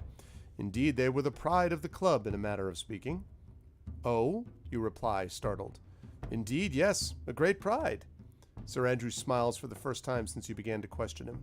What better proof of the integrity of our rules than to have 2 bitter enemies sit side by side for years and never exchange a word nor take the slightest notice of each other? Yeah, and I'm sure there's no way that guy could be like, all right, send this guy a note and kill him off. Right? I'm sure that worked out. Thank you, Sir Andrew, you say with deep respect. You've been most helpful. The messenger returns, bringing Mycroft Holmes with him. Mycroft is a tall, stout man with penetrating gray eyes like his brother, an imperious air and an expression of introspection, as if figuring a mathematical puzzle in his head all the time. Good evening, Mycroft, Sir Andrew says. I appreciate your coming. This young gentleman is looking into the death of poor Sylvester. It seems your brother is occupied with other matters this evening. Both Sherlock and I thought that you might have noticed something of interest. Very well. Mycroft uncomfortably agrees, settling himself into the only chair big enough for him. Okay. Wait, what? The Twitch Prime sub is going to be discontinued. What? Wait, what? That can't be. That can't be. I don't think so. I haven't heard that, Dragon. They would be stupid to do that. That's been a huge success for them.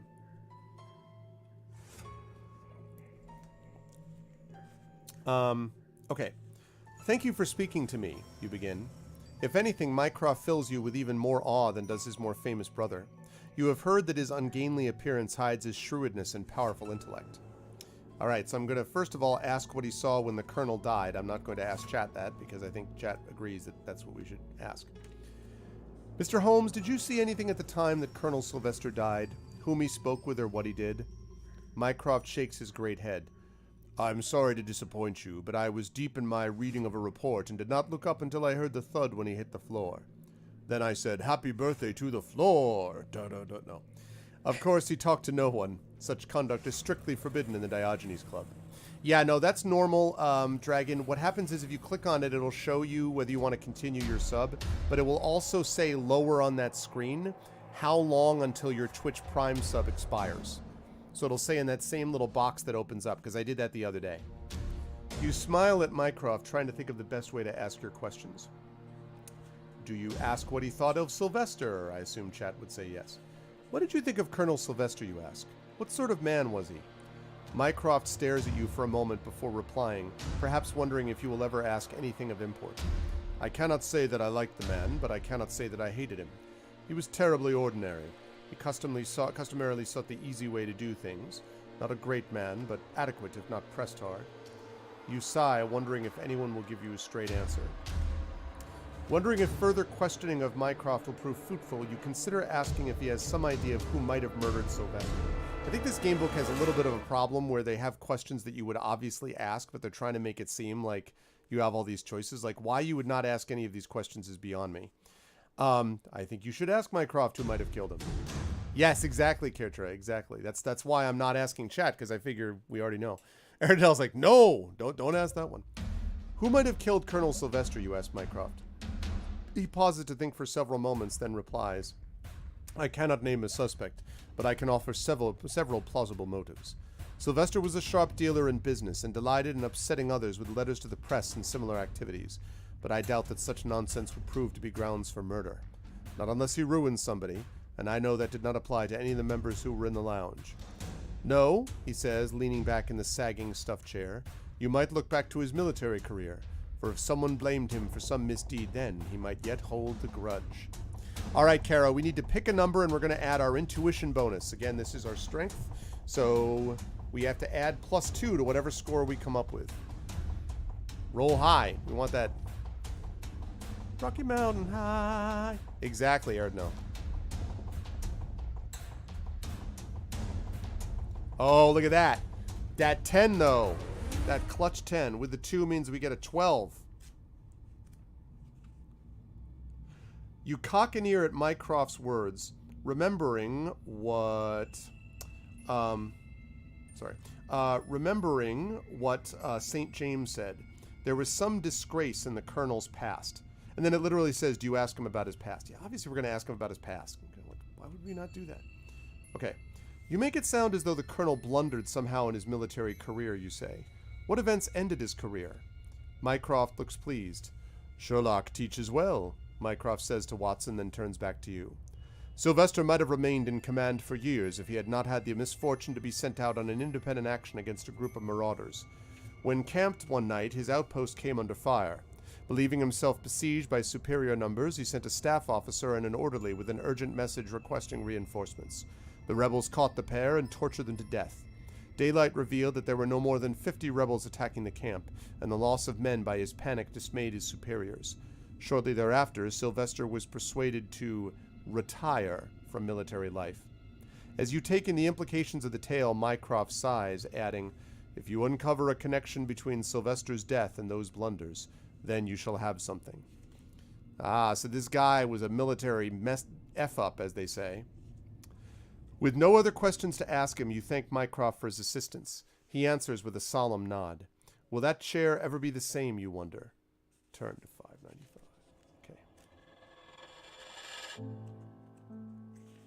Sir Andrew reviews his list again.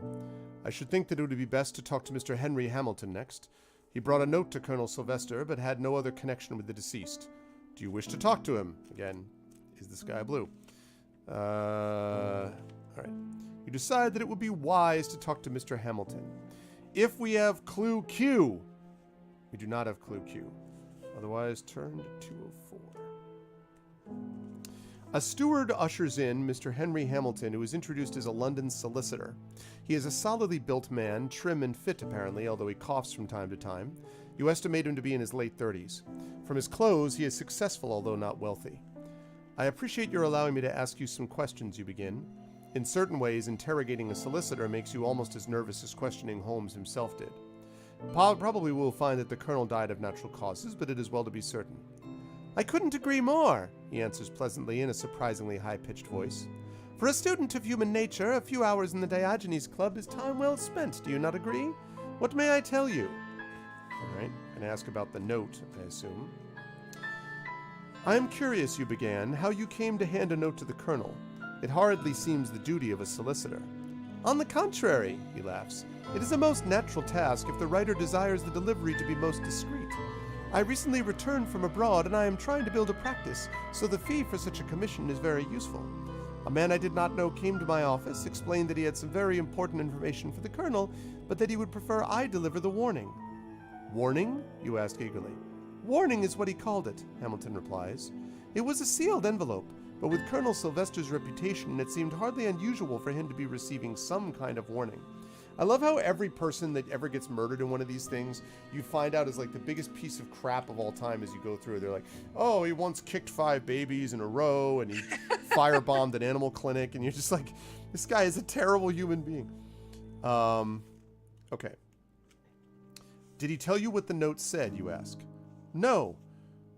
He only handed me a sealed note and said only what I have told you. It appeared to me to have remained sealed at the moment the colonel collapsed. Yeah, that's kind of what gets him killed. Okay, yes, that's fair enough. Pick a number and add your intuition bonus. So we need to pick a number here, Caro, and then we're going to add our intuition, which again is 2. But you know, there's got to be some people that die for like money reasons or something. It can't all be just you're a jerk, you're a jerk, no, you're a jerk, no, you're a jerk. Okay, so that's only going to give us a 7, unfortunately. You ask another question or two about Hamilton's background, trying to find some way to explore the man's emotional state. Let's talk about the lounge here.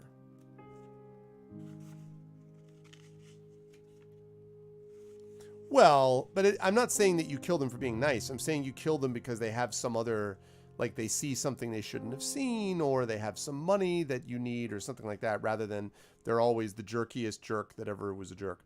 Did you see anything unusual in the lounge when you brought the note to Colonel Sylvester, you ask? Did he react when you gave him the note? The solicitor stops to think a moment, then nods. You ask someone not bound by the club rules, eh? He laughs, then goes on. I came to the club, and the doorman told me where the colonel sat, placing great emphasis on the club rule of absolute silence. What happened then, you ask? I followed the butler to the lounge, and he pointed out Colonel Sylvester to me. I walked over to him and stood waiting for him to look up. He rather pointedly ignored me. The colonel was ever a stickler for the rules, Sir Andrew mutters, and you wave him to silence. Yes, well, after a moment, Hamilton continues, I dropped the note in his lap, from which it fell to the floor. Then I turned and walked away, as I did not expect or desire a reply. Just as I reached the door, I heard the thud of something falling. The colonel was sprawled out on the floor, and the first man to touch him said he was dead. He had the envelope in his hand, but it looked to me as if he had not opened it. You nod at what Hamilton has told you, considering whether he might know anything else useful. Obviously, we're going to ask more about the colonel. Did you know Colonel Sylvester or know anything of him? You ask Hamilton. Oh no, I never had any contact with him or heard of him, Hamilton answers. My employer may well have chosen me for that reason, to avoid the awkwardness of recognition. And we do have clue why, which it asks us about, so. But you said earlier that the colonel was the kind of man who must receive warnings from time to time, you say pleasantly. Hamilton blushes. Well, I'm a staggering liar, aren't I? No. He says, well, I've heard about him, but that's not a relationship, you understand. I hear gossip as any man with ears and a brain does. You lying sack of... I met Colonel Sylvester once or twice, Hamilton explains. When involved in business transactions, he tended to avoid payments unless they were forced upon him. I represented 1 or 2 people who needed legal assistance to seek and receive remedy. From them, and via preliminary research into the case, I came to the conclusion that the gallant colonel was a greedy and unscrupulous man. A coughing fit overtakes the solicitor, and several moments of silence ensues until he regains his speech. Excuse me. I assure you that I barely knew him, and I had no desire to know him better. You consider one other area of questions to give Hamilton. Will you ask about the man who gave him the note? Again, I'm pretty sure the chat would want us to ask that question. Did you know the man who gave you the note? You ask Hamilton. No, I did not, he answers stiffly, eyes downcast, and then goes on when he looks up to see her look of disbelief. He gave me a letter from a colleague of mine stating that he was a reputable gentleman who needed a discreet service. As he offered a tiny sum in advance for my help and discretion, it did not seem wise to press him. Okay, if you check Decision 13, which we did not. So, thank you for your time, Mr. Hamilton, you say politely. I hope we have not wasted too much of your evening. My duty, I assure you, he answers, standing.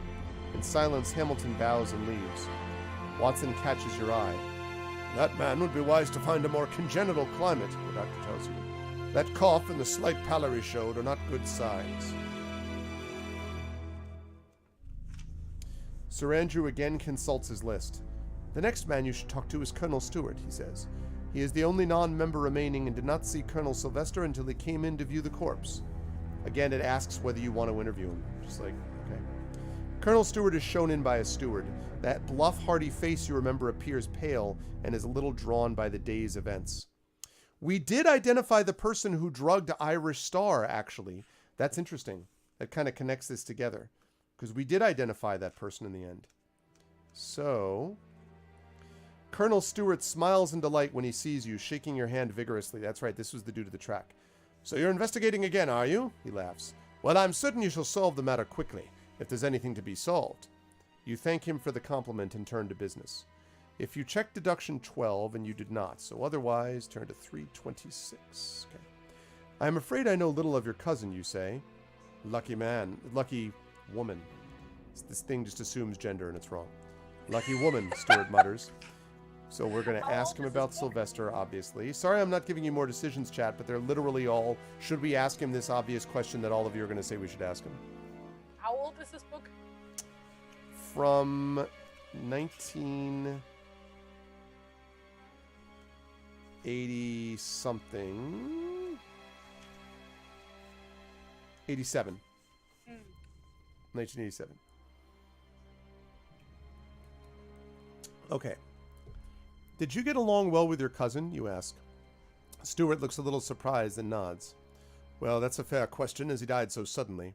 We did not get along well, I'm afraid, though I was only his only close relation. As you've probably noticed by now, he was a bit of a dick. He was a hard-natured man who neither liked nor trusted anyone. He probably felt that they were all talking about him behind his back, and there was little to like or respect about him. He was a coward and a fool when he was in India, and a cheating, dishonest businessman since he returned to England. Yet when I made some effort to be kind, he distrusted me, and then insulted me by reading his will to me. What about his will, you ask, hiding your eagerness? Why, he almost accused me of wanting to murder him. In the will, it specifies that I will not inherit a penny if he dies in any suspicious manner, not until someone else is found responsible. If I weren't in such desperate financial straits, I'd have told him to leave his fortune to his cat. Ha ha ha. All right. We need to question the cat. Now that's a question that I'd like to see them ask. Where were you when the... You nod encouragingly, spelled wrong here, towards Colonel Stewart, trying to decide if there's anything more to ask him. Should we ask him what happens that day? Again, I have a feeling chat will want to know what happened. Why did you come here today, you ask? Pick a number and add your communication bonus. Oh boy. Welp. All right, you're going to have to roll, pick a number here, and we have a -2 to our communication. So right now, we're trying to like Batwoman it, and this may not go well. So we're going to need to roll 6. Oh god, that gives us a 4. Arf? Yeah. Do you have... Can you copy-paste me the letter from earlier? Yes, I can. Give me a second here.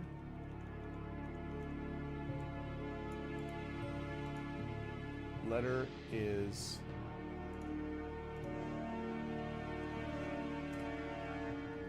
in chat, except that my dear Colonel is centered, but otherwise. Okay.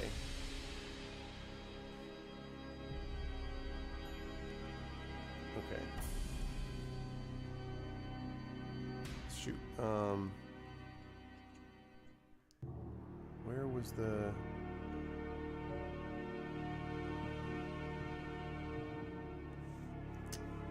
Now I lost where I was going. Uh-oh.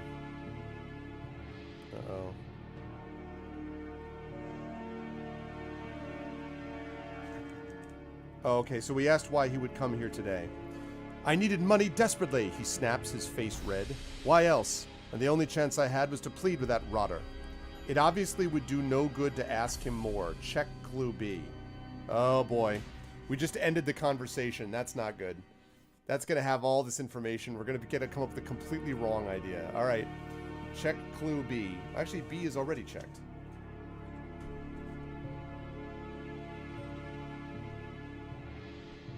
You thank Colonel Stewart for answering your questions, and after a few words with Sir Andrew, he leaves. Once more, Sir Andrew looks at his list, pausing to think. If you judge it worth the time, I think we'd better send for Sir Alexander Bassett Hind next, he said. He mentioned that he had an engagement this evening and is most displeased at having to wait. Alright, so we're going to talk to Sir Andrew. Good evening, sir, you say, rising to greet the gentleman. I will try to waste as little of your time as possible. Thank you, he answers stiffly. He's a tall, lean, bespectacled man of impeccable taste in dress. So in other words, he's me. He's a, tall, lean, bespectacled man. Impeccable taste. I think that's fair. So we're going to ask him what he saw.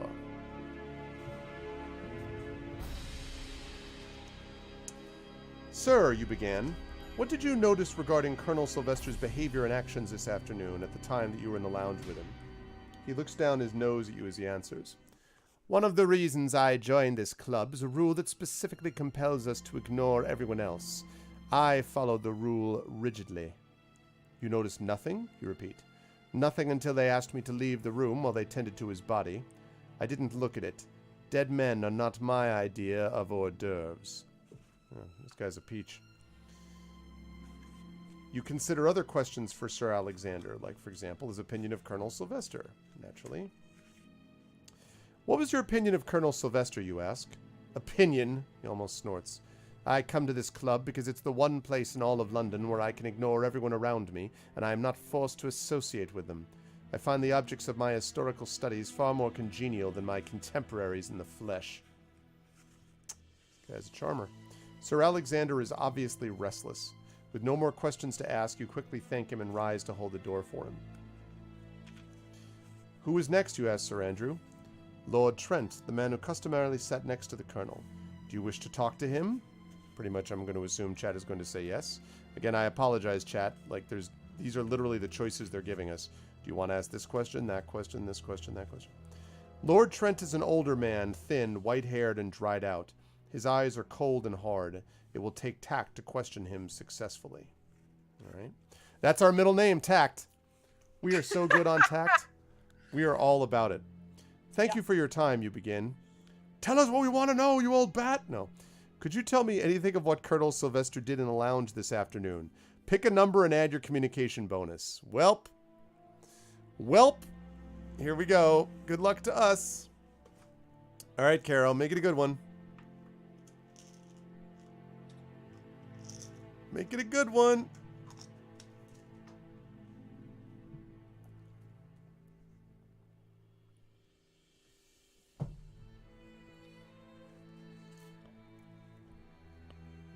Okay, let's see. Tack to the wall, that is. Let's see. A 9, unfortunately, because of our crappy communication, is not going to be enough for what they were looking at. This should be fun. Why, what a question, Lord Trent replies, apparently upset. I have better things to do than to violate club rules by spying upon my fellow members. When I was a child, I used to walk uphill to clubs, in the snow, both ways. No. After that outburst, he composes himself and continues. There did seem to be a lot of bustle and activity around his chair before he collapsed. Oh, waiters and other came to his chair, but I did not pay much attention. When he collapsed, I looked up. I was very disturbed at him for breaking the rule of silence. I saw him fall on the floor. Sensing that this was one occasion I should pay a little attention, I knelt and felt for a pulse, but he was already gone. What shall I ask Lord Trent? You asked Trent his opinion of Sylvester. Obviously you asked that. Lord Trent, you continue, trying to be as respectful as possible. What was your opinion of Colonel Sylvester? He stares back at you, surprised for a moment. Pick a number and add your communication bonus. God damn it. Alright, pick a good number, Caro. Pick a good number. It's like, how dare you, madam? And he like punches you in the face. You're a terrible human being, and I will see you dead. Yeah. That's a big 4 with the communication bonus. Opinion? He snaps. What do you mean, opinion? I joined this club so that I need not have opinions of the men around me. Oh, we're doing a bang-up job on this. The second... You thank Lord Trent for his time and cooperation. Hardly had a choice, did I? He answers with a smile. Good evening. Sounds good, Kitra. This is going great. We are nearing the end of the list, Sir Andrew says with a sigh of relief. Will you see the Honourable Charles Martin MP, or would you prefer to give him a miss? We need to do this just so we can find an actual person we can pin this on. We're like, well, the only one we know about is the Member of Parliament, so the politician did it. A steward ushers in the Honourable Charles Martin, and you immediately form the impression of a man who is always careful, prepares himself immaculately, and presents exactly the appearance he wishes others to see. He is dressed with the utmost neatness and style, without a hint of flashiness, and his movements are precise. Alright. Did you notice anything while you were in the lounge today, you ask, putting all possible respect into the words. In the lounge? He repeats. Why, no, of course not. I am not supposed to see anything anywhere within the bounds of this club. Everyone clustering around so noisily when poor Colonel Sylvester fell down dead caught my eye, but I noticed nothing before that. You try to think of the right questions to ask. Will you ask him his opinion of Sylvester? Obviously. What did you think of Colonel Sylvester as a man, you ask? Why, I didn't know him, Martin replies. His reputation was none too good, or so I've heard, but then many a man has that sort of problem. One of the joys of this club is that you need not acknowledge your fellow members in any manner. We merely exist in the same area without disturbing each other. It can be very restful. Throughout your questioning, Martin consults his watch repeatedly. Taking the hint, you thank him for his time and bid him a good evening. This went great. The last name on the list, thank God, Sir Andrew says, wiping his brow. Admiral William Nelson. Will you see him? I mean, obviously. The pudgy admiral enters with the most dignified waddle you have ever seen. He is a huge, portly man of 300 pounds, and the rolling gait produced by a lifetime at sea is accentuated by his great bulk. He greets you cheerfully, assuring you that his long wait has been no problem. Watch, this is going to be the dude that we like the best, and he'll be obviously the guy who did it. He'll be like, no, not this guy. Admiral, you begin. Did you notice anything of what Colonel Sylvester did before he died? Anything out of the ordinary? Why, no, I cannot say it was anything out of the ordinary, he answers, and if I admit looking at it, I may get thrown out of the club for prying. He tosses a sidelong glance at Sir Andrew, but adds, I shall tell you if you like. Oh, please do, you reply, for the old seaman is obviously anxious to talk. Well, even in this silent place, all the rumor in the air is that someone poisoned Colonel Sylvester's brandy, and I know that isn't so. Everyone in the room suddenly sits up. How do you know, Admiral? You ask softly. Well, because I shot the bastard through the head. No, he doesn't say that. Why, it was this way, he continues, as if weaving a sea yarn. I had just read a most upsetting piece in the Times, and needed a drop to put my temper right. I buzzed and saw the waiter come in, and I watched him with an eagle eye, you may be sure. He served Colonel Sylvester first. Well, I could see my glass of grog on his tray, and I almost wanted to run over and grab it, I was so dry. So I fixed my eyes on the waiter and willed him to hurry over to me. But before he did, I saw the colonel take a sip of the brandy. Now, if it was poison, it would have killed him then and there, would it not? You can do nothing but nod. But once I got my grog, the Admiral goes on, I returned to the Times and saw naught else until the Colonel fell down dead. Yes, indubitably. Okay. So, check clue O. I right. think we got our a case of what's it called? Like 2-part poison here.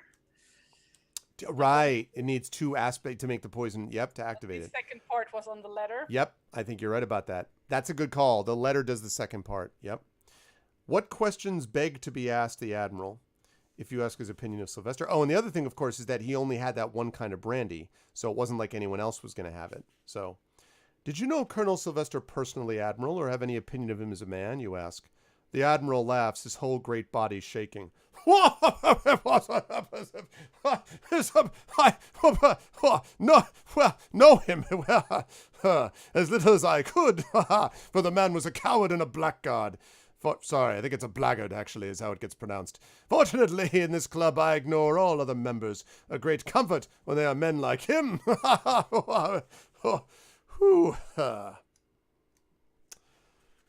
okay?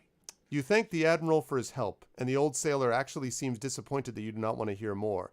What a character. Yes, indeed I am. You may have left one name off your interview list, you say to Sir Andrew as he stands. What do you mean? Sir Andrew demands.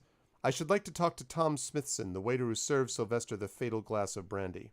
Slowly, Sir Andrew nods in reluctant agreement. And it literally then asks, do you talk to the waiter? Why the F would you say, I'd like to talk to him? JK. Like, why would you do that? Obviously, you're going to talk to him. You ask Sir Andrew to send for Tom Smithson, the waiter. Also, I noticed that the freaking list is gone. All right, let's go back to the top. Oh, also the music is over. That's what I mean. Yeah, I'm going back to the top because I really like that soundtrack. Okay. Okay. We're all just yes things. We can't be that clever. Yes.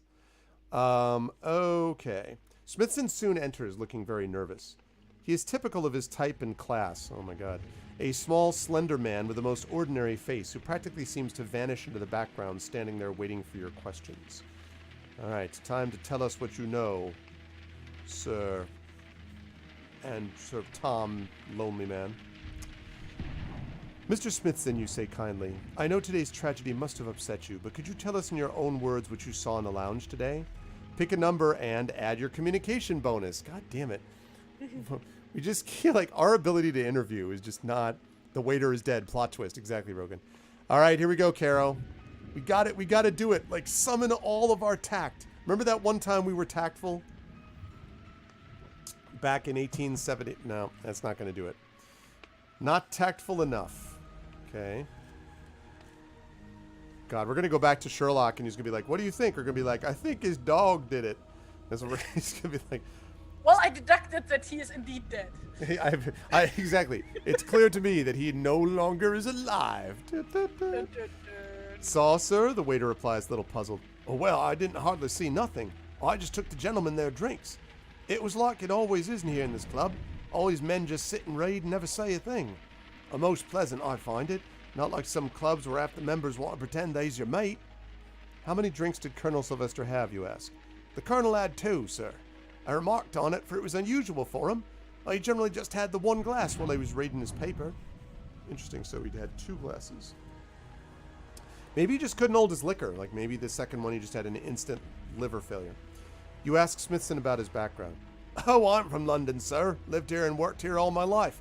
I'm a big West Ham supporter, I am. No. Not like my brothers who joined the army, most of them. I've been here at this club about a year, sir. This is going to be fun when we ask him his opinion of Colonel Smithson. He was a piece of crap, sir. No.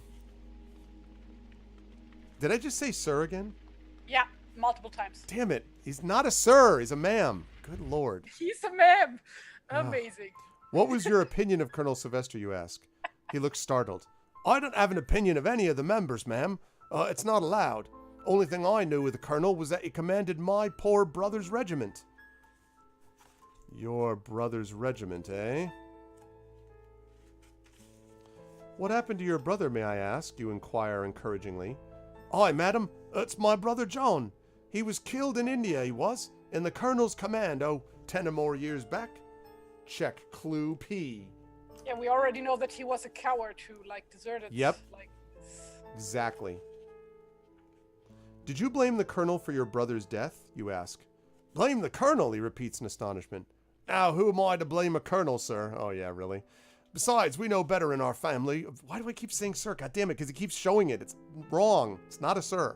Who am I to blame a colonel, ma'am? Besides, we know better in our family. We do, ma'am. We've always had 2 or 3 boys in every generation go for soldiers, and sometimes they get killed. It hurts you, but that's what happens in a war, ma'am. You thank the waiter for his trouble. No trouble at all, Mum, he answers and leaves. Okay. You sigh in relief, pleased that the interviews are completed. The others look almost as pleased. If you checked Decision 20, and we did, you have finished your investigation at the Diogenes Club and feel confused and exhausted. Yeah, I think that's about that. Not West Ham Hammer, it's exactly Dragon. I was waiting for Dragon. Boo! Okay. Watson seems to notice, commenting, "Oh, you look quite done up. Thinking is hard work, isn't it? You'd best go home and rest. Remember, Holmes wants to see you at Baker Street in the morning. You must be ready, mentally and physically, to present him with a terrible case, because you've gotten no answers from anyone." All right. You sleep poorly that night. Clearly you do. Turning the facts of Colonel Sylvester's strange death over and over in your mind. You are grateful that Holmes extended an invitation to consult with him, and you arrive at Baker Street just as Holmes and Watson finish their breakfast. Both men greet you warmly. Watson is in the mood to tease you a little. "Well," he asks, smiling, "have you decided whether the unfortunate colonel was a murder victim yet?" God damn it, Watson! You're making the joke we already made. We're not sure, all right? We think maybe he's dead. We don't actually know. Greatest charisma ever, exactly with intent. Sequel to the game, proving Holmes murdered his former student so she didn't bring shame to his name. Now, Watson, Holmes interjects, smiling, give her a chance. She probably has not analyzed the key evidence yet. For example, she may not have read the note that was found on the body. If you have checked Decision 22, turn it through. Oh, we read it. We read it, Holmes. We just don't know what the flip it says, but we sure read it. I did read the note, Mr. Holmes, you tell him. Dr. Watson has it in his keeping. As Holmes waits, Dr. Watson passes him the note. The detective quickly reads it, nodding as he does so. Well, what did you make of it? Holmes finally asks. If you checked Clue Q and Decision 20, nope. If you checked Clue Q but not Decision 20, nope. If you checked Decision 12, nope. If you checked Decision 13, nope. Otherwise... Oh boy. I've decided the note was probably irrelevant, you tell Holmes. How can a note that Colonel Sylvester failed to read bear on the question of who killed him? Holmes looks surprised, then nods. Well, he says, if that is your conclusion, we had better get to work analyzing other evidence. Sigh. I think the first evidence you examine ought to be the Colonel's brandy, Holmes says. We must prove that something was added to it, or any other evidence is useless. Holmes has set up his apparatus. Together, you examine the brandy from the Colonel's glass, hoping to find and identify any foreign element in the brandy. The number is so bad because we decided to emphasize her intuition and her observation and a little bit of scholarship, and then her artifice and communication, not so much. So, we pick a number, and now we finally get to add something other than communication. We add our scholarship bonus. Let's get a big number here. We can do it. Let's get a big number. Let's do it. Pick a number. Big number. Come on. We have no social skills, but we have science. Science works in our favor. Yes, we know something. Oh my gosh, we know something. All right. That means we got an 11. Your tests work well, although the resulting powder is unfamiliar to you. It is obviously organic, but your chemistry takes you no further. Then Holmes mutters, Sunflight, almost to himself, but doesn't give you any explanation. Check clue R. All right, Sunflight. Whatever the hell that means. I finished the next drawing. Okay. Well, you got me. By all accounts, it doesn't make sense.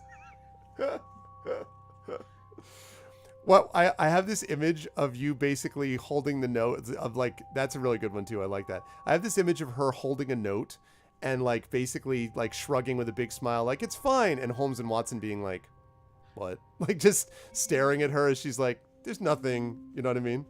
I don't know if you could do that, but I had this image of like her being like, not really helpful. Did you obtain a sample from Colonel Sylvester's bottle at the club bar? Holmes asks. If you've checked clue N, and we did, so we did do that. We weren't that dumb. Okay. Yes, I have some, Mr. Holmes, you reply. The bartender was very cooperative. Good, Holmes answers. Carry on with the tests. If you check decision 20, and we did, you test the brandy sample from Colonel Sylvester's bottle. All right, we need another number and add our scholarship bonus. We got to make up for our terrible communication with science. Come on, Carol, blind us with science here. You blinded us with science. Weird science. Ooh. Another 9. It works. My creation. Good stuff. All right. The power of science compels us. All right. Your test reveals absolutely nothing unusual in the brandy from the bottle. Aha. So it wasn't the bottle. It must have been added afterwards. There's nothing but brandy in this sample, Mr. Holmes, you say, pleased when he nods in agreement. If you checked clue O, and we did... Does that mean the Colonel was not murdered? Watson asks. What do you mean, Watson? Holmes says. Why, the brandy from the bottle's untampered with, apparently, and the Admiral saw Sylvester sip from his glass with no ill effect. The brandy must have been all right, and that was the only possible method that might have been employed to murder him. A thoughtful analysis, Watson, Holmes says. Do you agree with the doctor, he asks you. Ah, real decision. Do we agree with Watson, chat, or do we not agree? Is there another way the poison could have gotten through? We are a science nerd stereotype, basically. We do not... Kitcher finally gets to say no. No! I disagree. Nat. That's one where we like look at Watson and we're like, ah ha ha, no. Just like, you moron. I feel like anytime you agree with Watson about any conclusion, it's likely to be stupid, right? Like, you just don't agree with Watson. You just like, 9? Okay. Not agree. All right. No, Mr. Holmes, you answer. There was something in the glass. There must have been. It's only logical. Perhaps it was a chemical not powerful enough to kill him with just a small sip. How do you mean? Watson asks. Watson, our tests of the brandy in the glass revealed something odd, even if your cousin could not identify it, Holmes replies. I discovered it when we did the test, but I didn't say so at the time because I didn't want to prejudice her analysis. You suppress your surprise that Holmes has withheld evidence from you. It is a West Indian plant extract called sunflight by those who know and use it, continues Holmes. A powerful stimulant. A heavy dose almost certainly would cause a man like Sylvester to suffer a stroke. No, it was murder, and it will require more investigation to prove who did it. Now that you've finished testing the brandy, you help Holmes clean and put away the apparatus. As you scrub and wipe, he asks if there is any other help he might provide. I cannot leave Baker Street this morning, he adds, but I will do all I can do from here. Okay, let's see. So, this one actually is a choice. Do we ask about... I'm going to actually put this in ArvBot for the first time.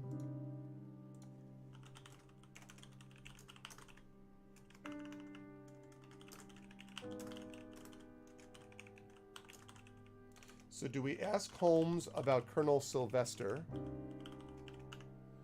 Do we confront Hamilton?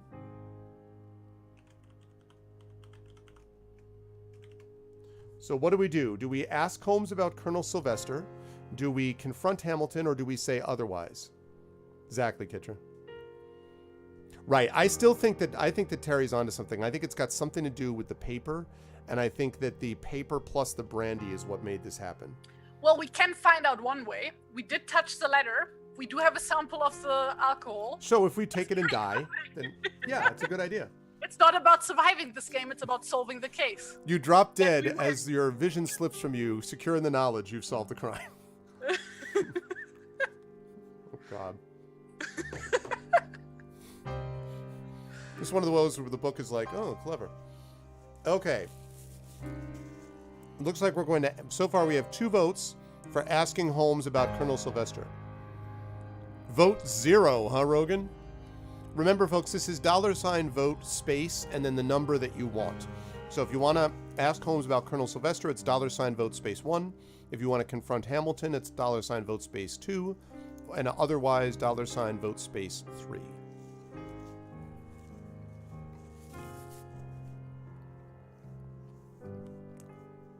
All right, I'm going to last call this because it looks like we want to ask about Colonel Sylvester.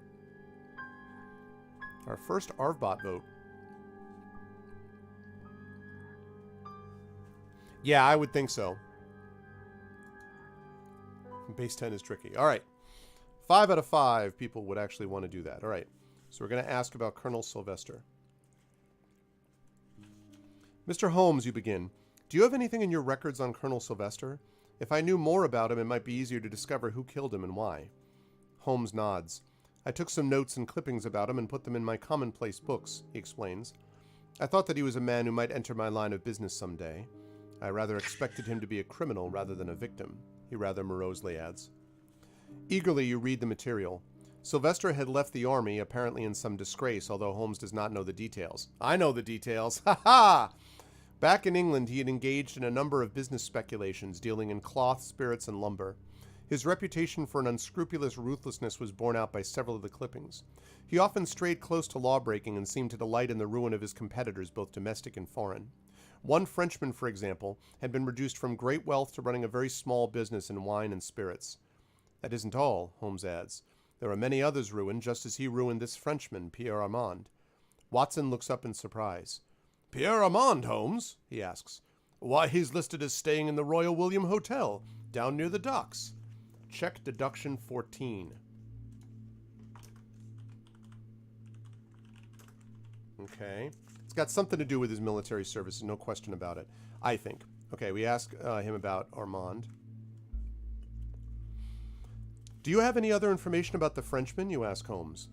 The detective pauses to think, then looks down a shelf and pulls down a directory of French businesses. I feel like one of the reasons Sherlock Holmes was such a successful detective is that he was like the early Google. Like anything you needed to know, he's like, oh, well, yes, this medication, of course, comes from the blah, blah, blah, with the blue, blah, blah. He's the killer. Yeah, you think, right, Ernst? From this tome, you learn that Pierre Armand was a major dealer in wine and spirits, one of the largest in France. And remember, chat, that Sylvester only drank that one kind of brandy. He had large dealings in Britain, the Mediterranean, and the West Indies, and traveled often to all these regions. A great traveler, Watson says, excited. And the French are known as men who will seek revenge years after a wrong is done them. He could be our man. Although, if Watson is saying he's our man, it may mean that he's not, because Watson. So, I don't know. We'll see. Check deduction 15, okay?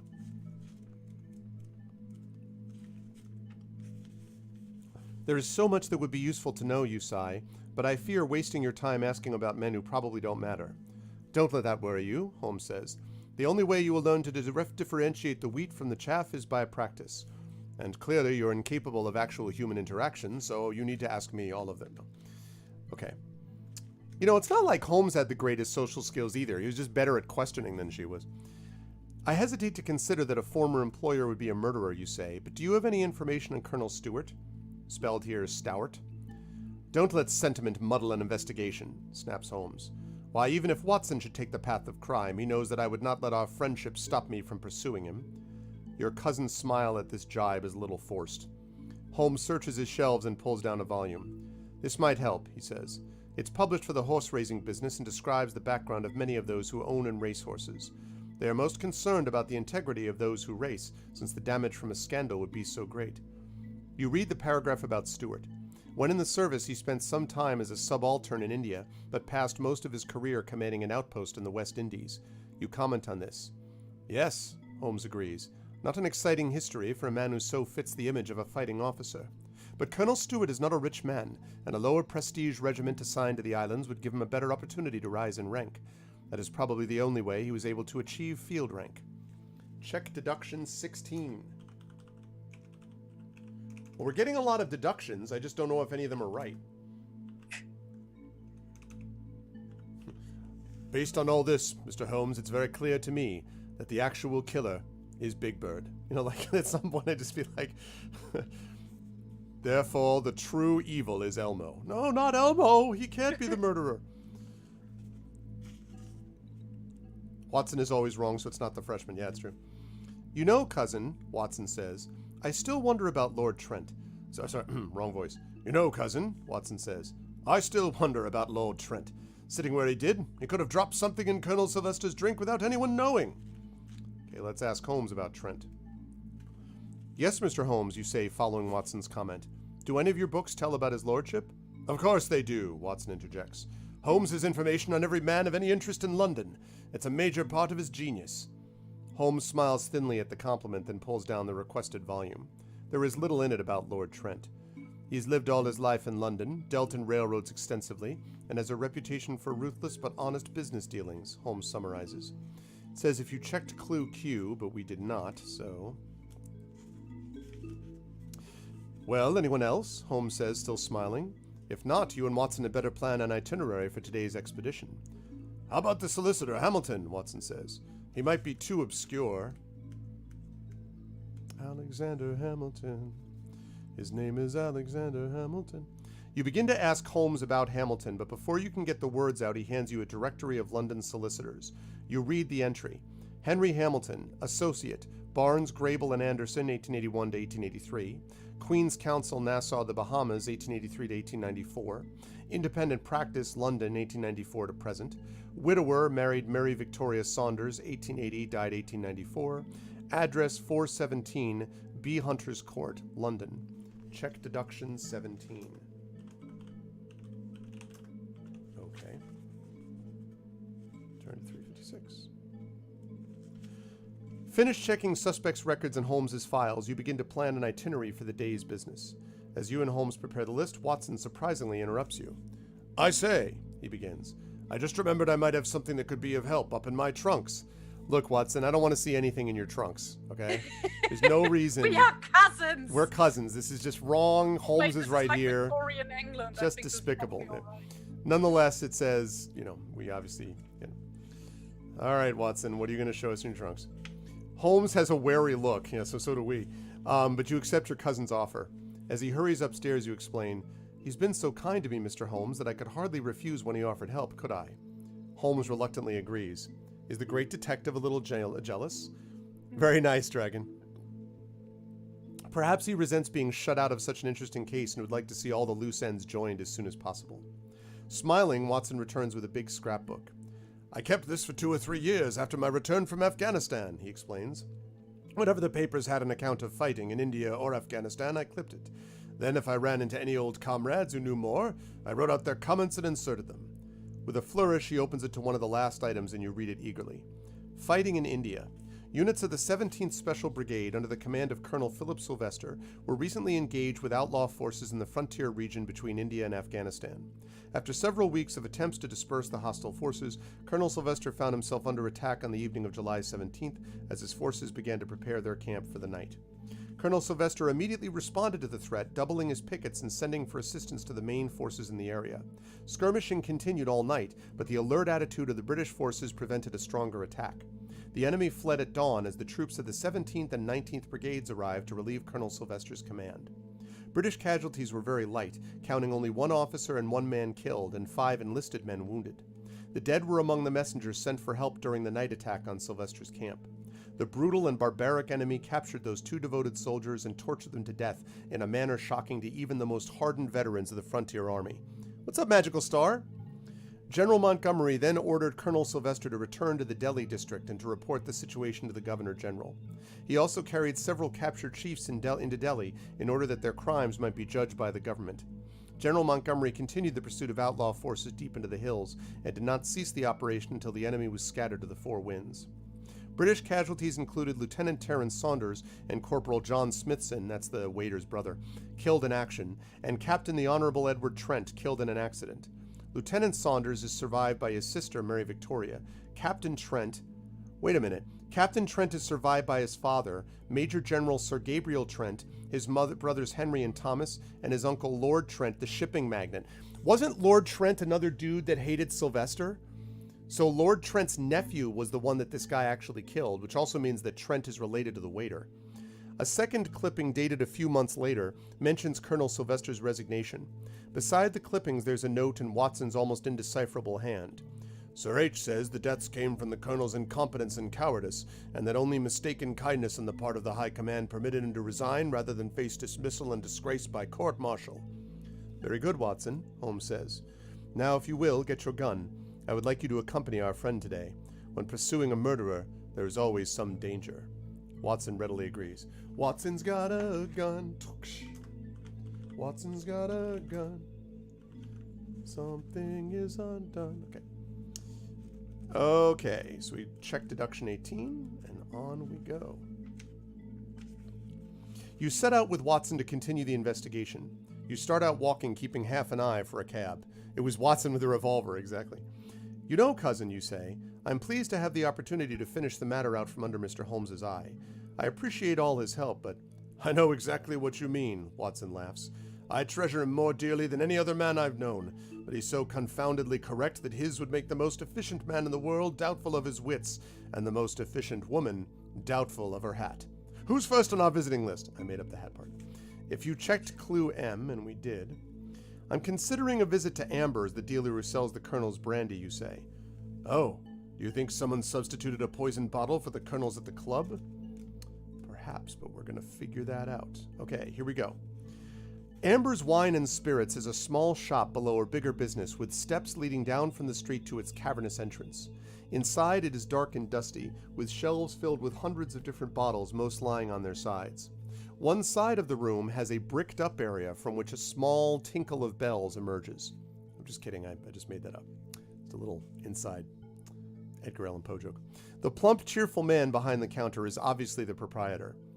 How may I serve you, gentlemen? The name is Amber, he eagerly volunteers. I'm looking into the sudden death of Colonel Philip Sylvester, you explain. While there is little proof of foul play, I suspect as much.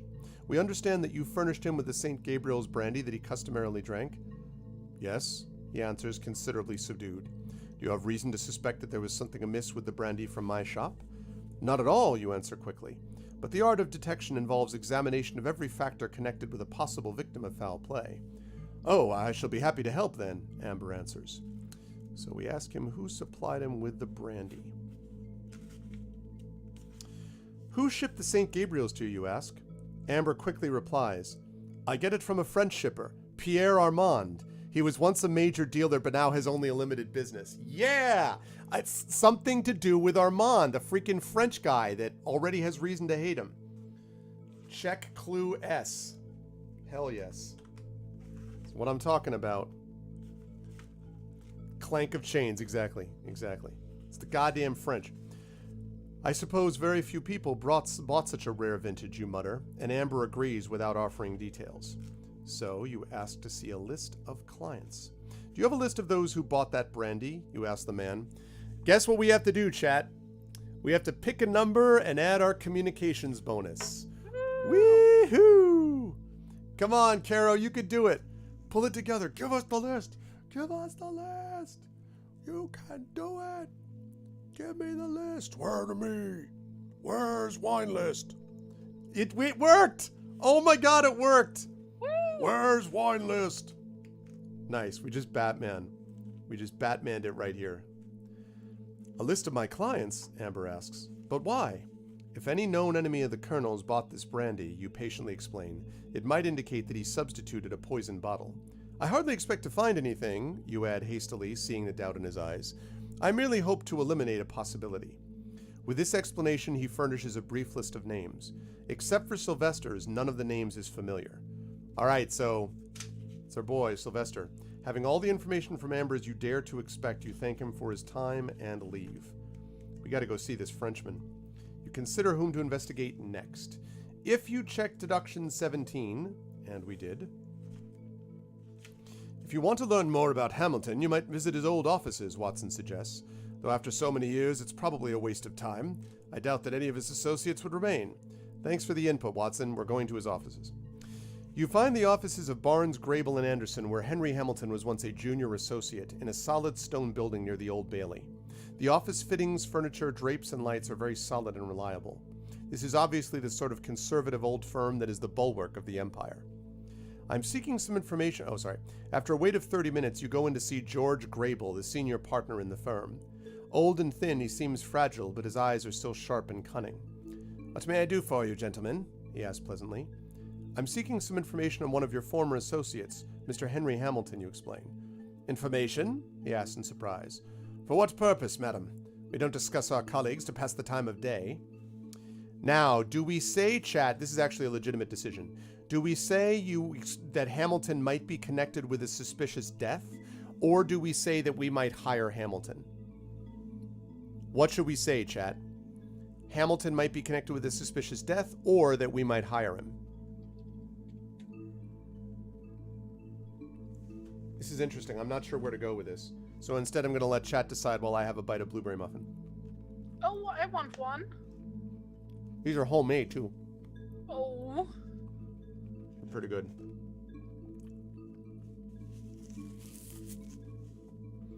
Exactly with intent. Alexander Hamilton. His name is Alexander Henry Hamilton. And there's a million things he hasn't done. But just you wait, just you wait. In 1895 he killed the man, and then he became the subject of a game book, and his name was not Stan, and he was gonna take out the people around him. He wanted to kill them, but he wasn't outstanding.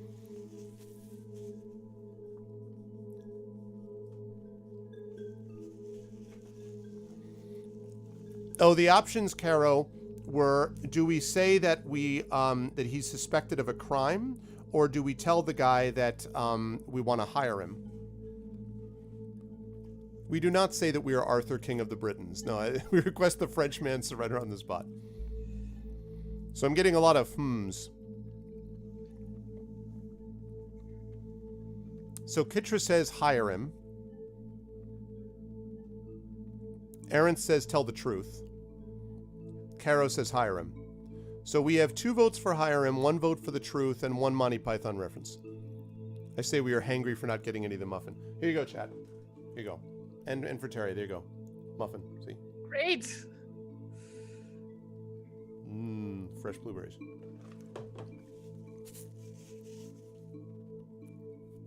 Make him feel safe, might give himself away. Reasonable, a reasonable course. So we have 2, grabby hands. So right now we have 2 votes for the truth. 2 votes for hire him and 1 vote for the truth. Anyone else?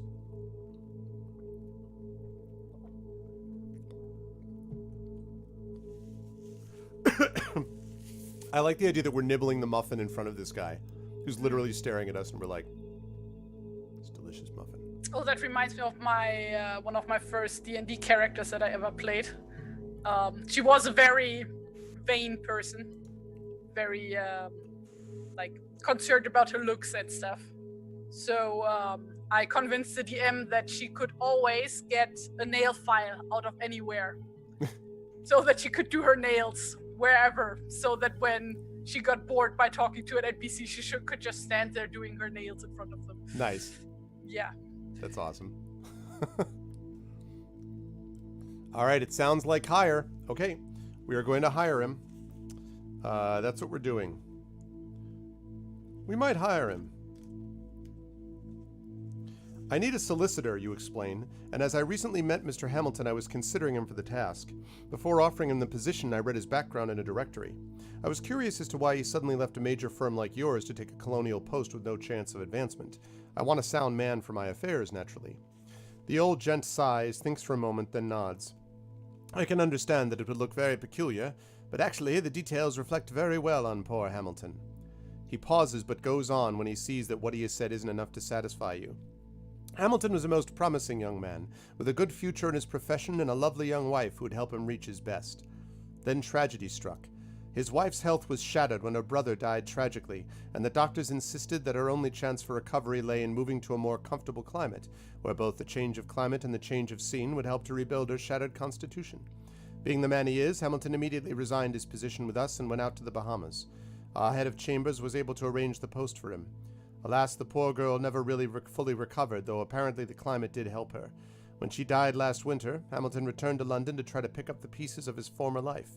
I can assure you that the poor fellow deserves all the success due any good man. Mr. Grable settles back in his chair as though he has told you all you would need or expect to know. Check deduction 19. Now the question is, all we need to find out is, was she related to one of the men that the colonel got killed? Because if so, that, you know. All right, Carol, we need to pick a number and add our communication bonus, God help us. We got to pull it together. Got to pull it together one more time. Swear to me. Let's go. Tell us what we want to know. Where's Rachel? 7 is not going to do it. Welp. That means a 5. What a horrible tale, you mutter. How did the poor man die? You inquire, leaning forward eagerly. Grable looks at you sharply. And what would that have to do with hiring poor Hamilton as a solicitor? I have no time to waste on such matters, madam. Jones, show these people out. The clerk shows you to the door with little ceremony, and you and Watson must decide on your next step. I don't know why I couldn't just look at Watson and have him pull out his gun and be like, we'll leave when we're ready. You'll answer our questions. Okay, you carefully consider your next move. If you check deduction 14, and we did, you wonder whether it is coincidence that Sylvester's old enemy, Pierre Armand, happened to be in London on the day of the murder. Of course we visit Pierre Armand at his hotel. Are you kidding me? Of course, the problem is that they're going to ask us for communication. Can we just, like, take a steroid that will only improve our communication skills just for, like, an hour? There's got to be some way. Opium? There you go. Oh, it's not your fault, Kara. You arrive at the Royal William Hotel, a small, comfortable place near the Thames. After you send up your cards, Armand comes down to meet you in a small lounge. You find him a very typical Frenchman with a round face broken by a neat black mustache. My God, it's Hercule Poirot. Oh, what can I do for you, gentlemen? He asks. If you checked Clue R and Deduction 15, and we did...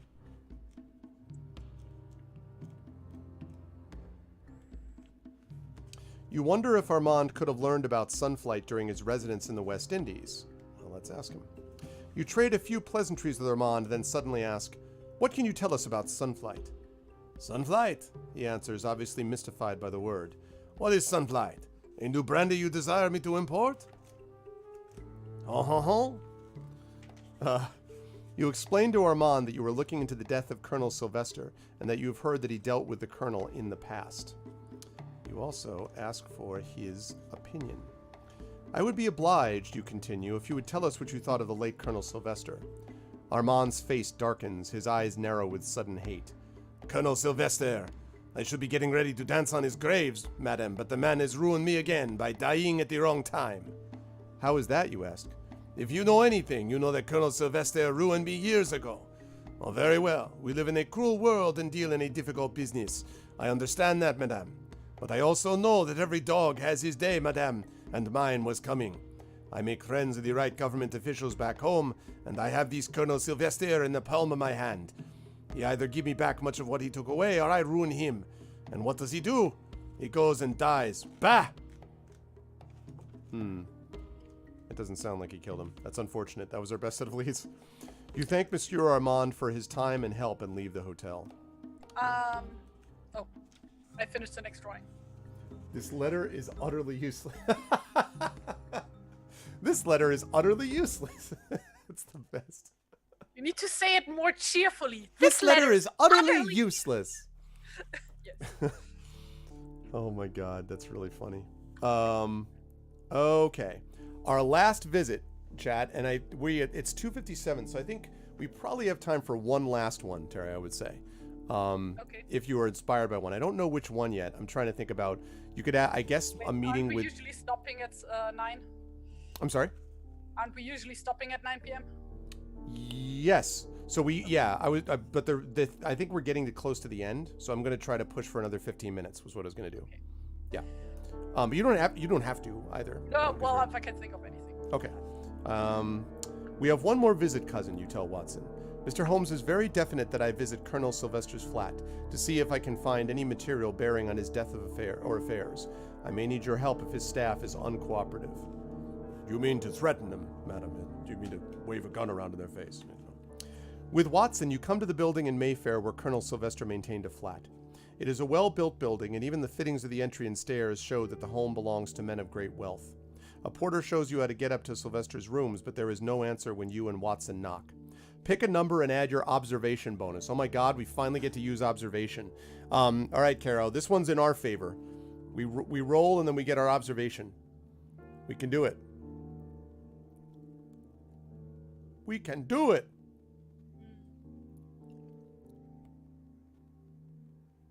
Nine, there we go. Dominating. All of a sudden the walls just go clear. Though there is no response to your knock, you hear a noise from inside that sounds like furniture is being knocked about. All right, chat, do we force the door or not? Someone is inside there. Do we force the door?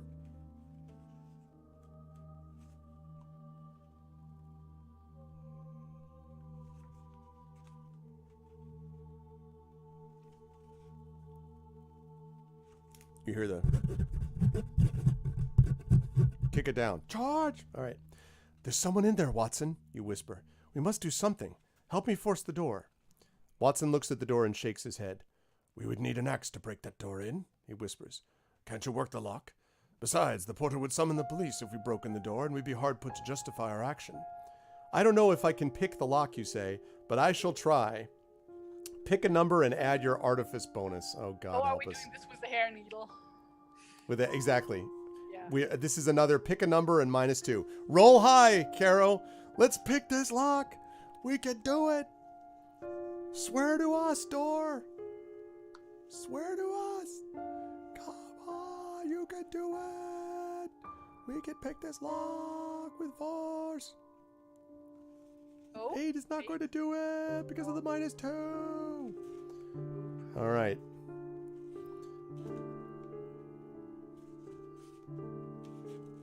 Fumbling with Watson's penknife, you fail to pick the lock and cannot open the door. God damn it. Certain that you and Watson will accomplish nothing more there, you leave Sylvester's flat and take a hansom back to Baker Street. Welp. It's going to be interesting. Holmes eagerly welcomes you back to Baker Street. He barely allows you time to sit down and get something to drink before he demands, well, tell me now, who killed Colonel Sylvester? All right. So here we go, chat. So, was Colonel Mustard with the candelabra in the attic? Exactly. Was it Pierre Armand? Was it Lord Trent? Was it Henry Hamilton? Was it Sylvester's valet? Was it Tom Smithson? Or Colonel Stewart? And just to run through this, now Armand was the Frenchman, right? Lord Trent was the guy that was the uncle of the person that died under Sylvester's command. Henry Hamilton there's something weird because his wife had someone who got hurt, and presumably that person who got hurt was also under Sylvester's command. I don't know what the hell Sylvester's valet has to do with it. Tom Smithson's brother died under his command, and Colonel Stewart needed money from him. So there's lots of motives. The question is who had the opportunity. Armand definitely had the ability to put the brandy together, and the Sunflight thing would suggest that he was in the West Indies. So that would work that way as well. My feeling is that Armand is the one who's got the most resources to do it. Lord Trent is probably the guy that, because that was information that we got later that sort of seemed to put a lot of things together, there's some possibilities there. I don't know. I mean, like, those are my thoughts on it, but it's up to you folks as to what you want to do. These are our votes. I think it's between Armand and Lord Trent, but that's a complete guess on my part based upon just sort of putting some things together. Because I imagine what will happen next is Holmes will be like, how do you know? And I'll be like, I don't know, you know. But. So what do we think, chat? And this is why I pushed past 9 your time, Terry. Because it looks like we were right towards the end of it.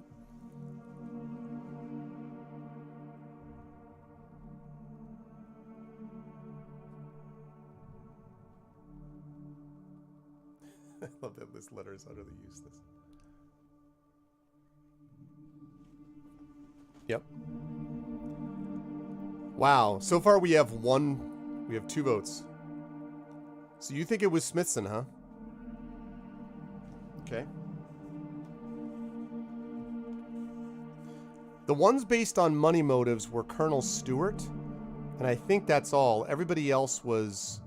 I mean, I don't know about Sylvester's valet, but like everybody else had different reasons for doing what they did.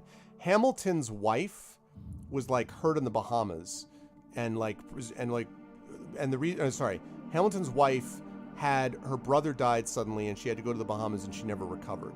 And her brother presumably was under the colonel's command. Armand hated him and had the brandy business and all that stuff. Lord Trent was angry because of the stuff that happened to his nephew. Smithson would have been theoretically angry because it was his brother, and Colonel Stewart needed money and was angry at the way that he was being, treated by Sylvester. So the only one really based on money is 6.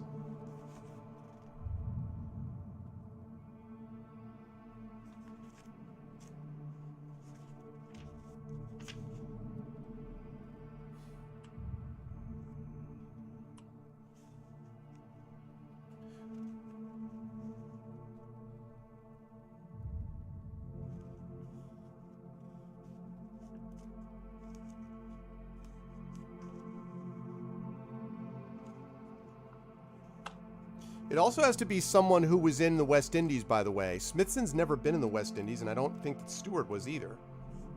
Or at least, I don't believe he was. The ones who were in the West Indies would have been Armand, Henry Hamilton, and I don't even think Lord Trent was there. I think there were basically three. Armand, Hamilton, and maybe Stewart. And then of that group, but see, the problem I have with Armand is that his motive doesn't make sense to me. Like, basically, his killing him early meant that he lost out on money he was going to get, which makes me think it's not him. I wonder, again, Hamilton, because is a possibility, because Hamilton, because it was Hamilton's wife was hurt, had this whole big, like, psychological thing because her brother died, and Hamilton, therefore, was able to go to the West Indies. So Hamilton had the resources because he had money. He obviously had motive to do it. I don't know. Yeah, vote all. This is difficult. It is. It really is.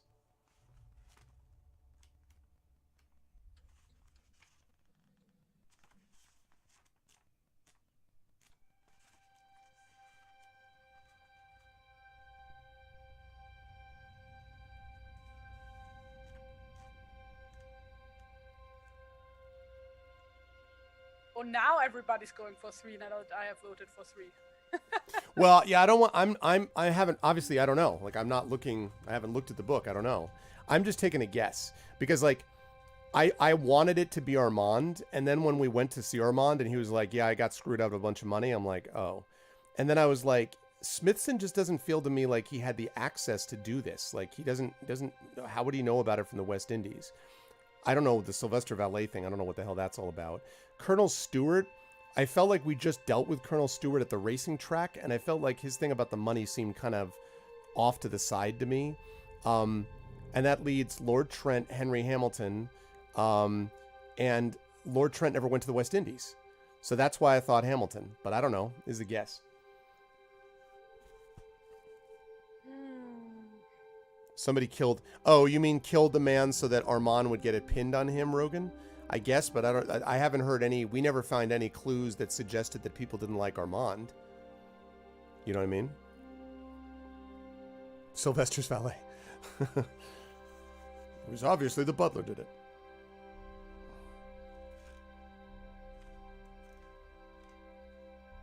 A valet is not a butler. I know, but I'm making, there is no mystery meme that says the valet did it. It's always the butler did it. Or so Armand loses on money. Could be. Last call. It's definitely difficult. They sort of railroaded a lot of the sort of choices, but then they give us a lot of options, so. All right. Here we go. Henry Hamilton it is. Let's see. Henry Hamilton, the solicitor, murdered Colonel Sylvester, you say confidently. Holmes raised an eyebrow. Oh, he asks. Why do you think he did it? Okay, he didn't say no. That's good, right? He didn't say no yet. That's got to be a positive sign. You carefully review the evidence to Holmes, hoping the detective will agree that you've proven Hamilton's guilt. If you have checked clue Q, we did not check clue Q. That's a bad sign. You explain how the clues fit together as both Holmes and Watson listen closely. If you check deduction 23, we did not, or deductions 17, 18, and 19. We did do that. We did do that. We checked deductions 17, 18, and 19. Yes, we did do that. That's a good sign. We had good sign, bad sign, good sign. Holmes listens carefully to your explanation, then nods. Excellent, he says. You present a complete solution. Nice. Is it true, though? You anxiously await any further suggestions Holmes might have. If you checked clue Q, we did not. Otherwise, you were not able to read the coded message in the note that Hamilton brought to Colonel Sylvester, Holmes says, and that note seals the solicitor's guilt. What was the code, Holmes? Watson demands. How could a single note condemn a man? Holmes' face assumes an expression of stone, that of the eager hunter. It was a simple code, Watson. The first word and every third word thereafter formed the real message. Why would it be the first word and every third word? I recognized it as soon as I looked at the envelope because the colonel's initials are wrong, as was the address of the club. The number 13 at the top of both letter and envelope is a strong indication that something is hidden in the note. The translated message reads, "My life is pain from your disgrace. It cost me my love. The price your immediate death. Henry Hamilton." It was about his love. It was 1 and 3 instead of 13. God damn it. We kept reading it as 13. We didn't think about it as 1-3. Wow. By Jove, Holmes, it's as good as a confession, exclaims Dr. Watson. Turn to 555. Hamilton remains free, Holmes says, but I trust that he has not fled yet. I doubt that he will attempt an escape until he knows someone suspects him. The detective turns to you and gives you a note. Take this to Hamilton. It tells him in code that we know of his guilt. That should drive him to either confession or flight. I'll go right now, Holmes, you say eagerly. The detective slows you with a gesture. Watson, he commands, please accompany your cousin in case she needs help. Take your revolver. Murderers are murderers, after all. Watson nods, and the pair of you hurry off in a hansom, Holmes's last words ringing in your ears. Go quickly! The game is afoot! We gotta stop that guy. You and Watson take a cab and hurry to the address Holmes gave you. The hansom stops in a pleasant community on the outskirts of London. Hamilton lives on the upper floor of a small house. You knock on the door and ask for the solicitor as Watson pays the driver. Mr. Hamilton? The maid asks. I shall see if he's willing to see you. She shows you into a back parlor and turns to go up to Hamilton's rooms. Oh, really nonstop? Yeah. I think, ma'am, you say, if you show him this note, he'll be willing to see us. You hand her the coded message from Holmes. You and Watson wait for barely a minute. Then you hear this landlady knock on his door, and after a pause, a thud outside. Looking out the window, you see Hamilton running across the backyard. That's our man. He jumps the fence and dashes into the alley. Watson, gallant fellow that he is on his feet and running as quickly as you are. As you and Watson hurry down the alley, you see Hamilton turn into a cross alley leading back to the main road. You give chase, but when you turn into the alley, he has disappeared. You follow it to the main road, but the murderer is nowhere in sight.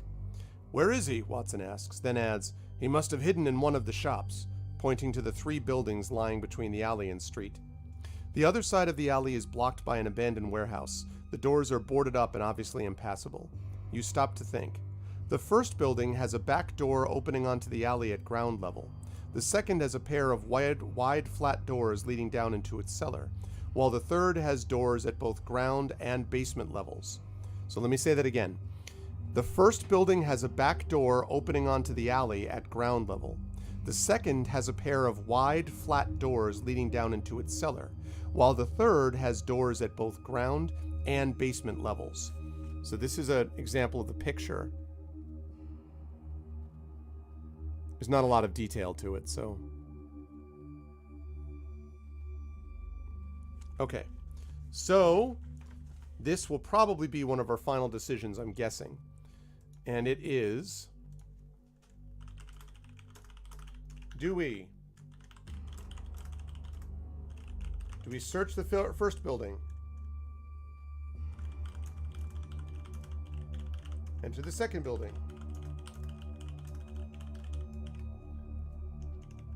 Enter the third building. Or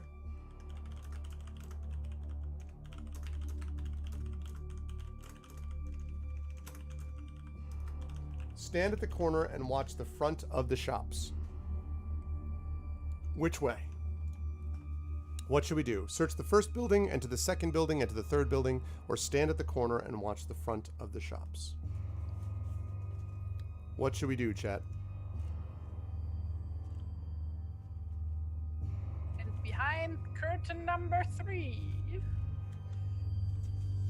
Mm-hmm.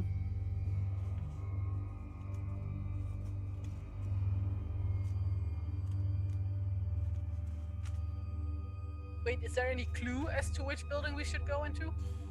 Well, the first building has a back door opening onto the alley at ground level. The second No, I is mean just like aside from the doors, you know. No, it doesn't. I mean, like, the description is the only thing I see. Like, the second is a pair of wide flat doors, while the third has doors at both ground and basement levels. Maybe the location of where they are, but that's the picture.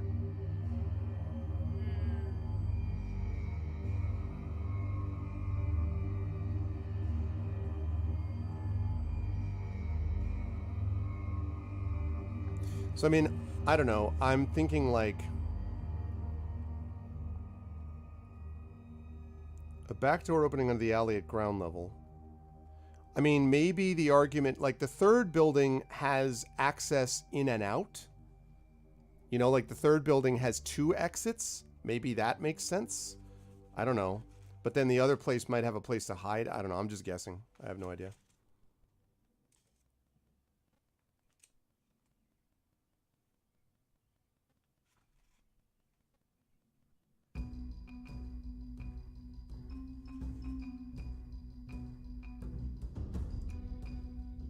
Probably, Ernth.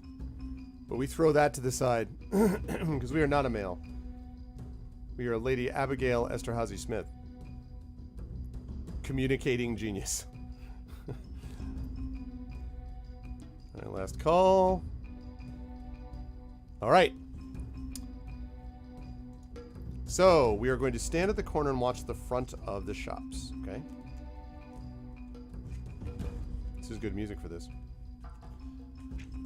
Rather than searching the buildings along the alley, you hide in a doorway where you can watch from the front. You remain so for a long time, and Watson grows impatient beside you. Half an hour passes without a sign of Hamilton. Perhaps you should have searched the buildings after all. Okay, so now the question is...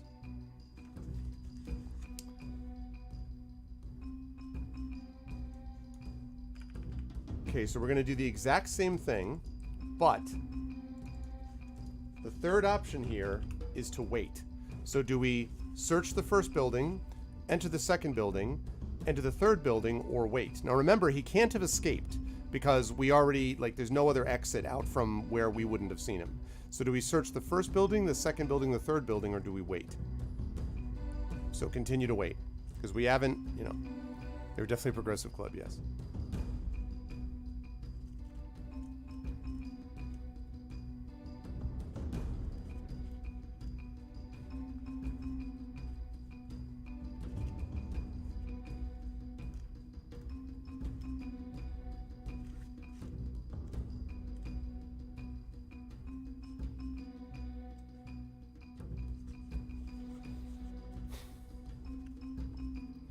Can we maintain that patience? Yes, we are second OBS. We do this usually once a month with live illustrations from the amazing TariToons. And that is what we are doing. It just struck me. I have a lot of Germans who watch this stream. It just struck me, this particular one. And of course, I have a German cartoonist I'm working with. But, you know, second OBS is German. The Pale Lord before was German. Caro is German. Are there other Germans that I'm missing that I haven't talked about? I know Rogan is not German. Terry's fault? Yeah, Kitra is, it's my fault. Oh, okay, so Kitra is German. Okay. Yeah. No, it's good. I like Germans a lot, so. Much more well, you better. Much more sensible than we or are. else. I have to say, I don't know why this is, but seriously, I have found that on every online game environment, some of the nicest people are German. Like, seriously, I don't know why it is. Like, starting all the way back when I used to play Asheron's Call, the Germans were the nicest people by a million miles on the game. It wasn't even close. Well, I mean, like, the thing is, we're not funny, so we have to do something to win people. So you're just a really nice? Is that what it is? Exactly. Oh, all right, I'll take that. I'll take it. Okay. Okay. So we're gonna wait. All right. I see chat is divided on this. Let's see what happens. All right. Remembering Holmes' constant emphasis on the need for patience, you continue to wait, watching the front of the buildings. Hamilton must come out eventually. Watson grows more and more restless by your side, and you signal him to calm down. Pick a number and add your observation bonus. All right. This is one of our strengths, people. Pick a number. Come on. You can do it, Carol. Let's get the numbers going. Let's go. Let's go. Observe. Observe with all force and speed. Observe. Use the power of observation. Let's go. 9. There we go. Plus 2. 11. 3, 13. All right. In spite of Watson's restlessness, you concentrate on the three buildings, sweeping your eyes back and forth from one to the other. You are rewarded when Hamilton emerges, dashing across the street, calling for a cab. That's him. You run to intercept him, and as he tries to sidestep, you dive for his legs. Gonna take this bastard out. We have a +1, actually, on this. Pick a number and add your athletics bonus. Come on, Caro. We gotta Batman this guy down. Let's go. Esterhazy Smith in full leap. The dress flowing behind her, the pocketbook flying up, the purse going up, the hat flying up. 10! That's what I'm talking about. Well, bam! That is some get hyped business right there. With a thrill of delight, you feel your arms wrap around the murderer's legs and trip him up. He turns to punch you but stops immediately, for Watson is there, his service revolver commanding Hamilton's obedience. Nice. You, sir, are under arrest. Ha-ha! No charisma, but she's a scientist and she could do a badass tackle. That's what I'm talking about. Together, you and Watson deliver the murderer to the police and return in triumph to Baker Street. In response to a telegram from Watson, Holmes has had a delicious supper set up for the celebration. As you and Watson set to, the great detective smiles sardonically. Success tastes sweet, doesn't it? He says with his dry laugh. And a most instructive success it was, if I do say so. It's true, Second OBS, it's true. Though I should think that the Crown might have some little difficulty in proving the man's guilt. He chose his murder weapon with a great deal of care, you must admit. Oh, there's no difficulty at all in gaining a conviction, Watson answers between mouthfuls. When we delivered Hamilton to Lestrade, the man gave a full confession. I think he was so shaken by being captured so quickly that he didn't think of the possibilities of his own defense. His quick capture was fortunate, Holmes agrees, for given any time, a murder of this sort would have escaped detection. The man did actually die of a stroke, and I would wager that his doctor had warned Colonel Sylvester of such dangers many a time. Hamilton merely made certain that his victim would die sooner rather than later. Aye, Watson agreed, but I doubt that Hamilton will have a long sentence. He killed because of how his wife suffered, after all, not from some more sordid motive. Perhaps, Holmes agreed, but he killed in a ruthless and careful fashion, and I'm sure that he would have killed you two if it would have saved him. Murder is seldom an indication of good character, after all. He took pains to learn Sylvester's weakness, then dropped the note so that the colonel wouldn't see him drug the brandy. And the note itself was the key to Sylvester's gulping the brandy, so that he got the full dose of the drug in an instant. How could that be, Holmes? Watson asked in his most puzzled tone. He didn't read the note. The envelope was enough, Holmes answers. Sylvester knew that anyone else learning his code would lead to his ruin, for such a person could reveal all the colonel's unethical dealings over the years. And the envelope itself was written in the code. Oh, so he wrote the code to begin with. Oh, damn. The number 13 in the corner was the indication that the envelope was coded, and that was the discovery that so shocked Colonel Sylvester. For once, the superstitions were proven right, and the number 13 was unlucky indeed. Though the two friends continue their discussion, their voices seem to fade away. Even as you bask in the glory of this success, you are already beginning to wonder what your next case will be. The end. Yay! We solved it. What I like about this is that we actually did solve it the way she was. Because she wasn't going to be like, oh, let me sweet talk you. She science and then tackled the bastard. And that was basically that was her method of doing it. So, great success. It's a bit like Indiana Jones and the Fate of Atlantis with the different paths you can take. Yep. That's exactly right. So you can puzzle your way through, or you can just punch everybody. We could just punch everybody. Well, and I mean, and honestly, we did we actually figured out about the brandy. We knew what was in the brandy. I still think your idea about you needed a reagent that was on the paper plus the brandy for it to actually, that would have been even cooler, but this is good. She's better than Watson? Yes, I would say that's true. So success, people. We have finished Murder at the Diogenes Club, and before I let Terry show the drawings that she did today, I do want to ask chat,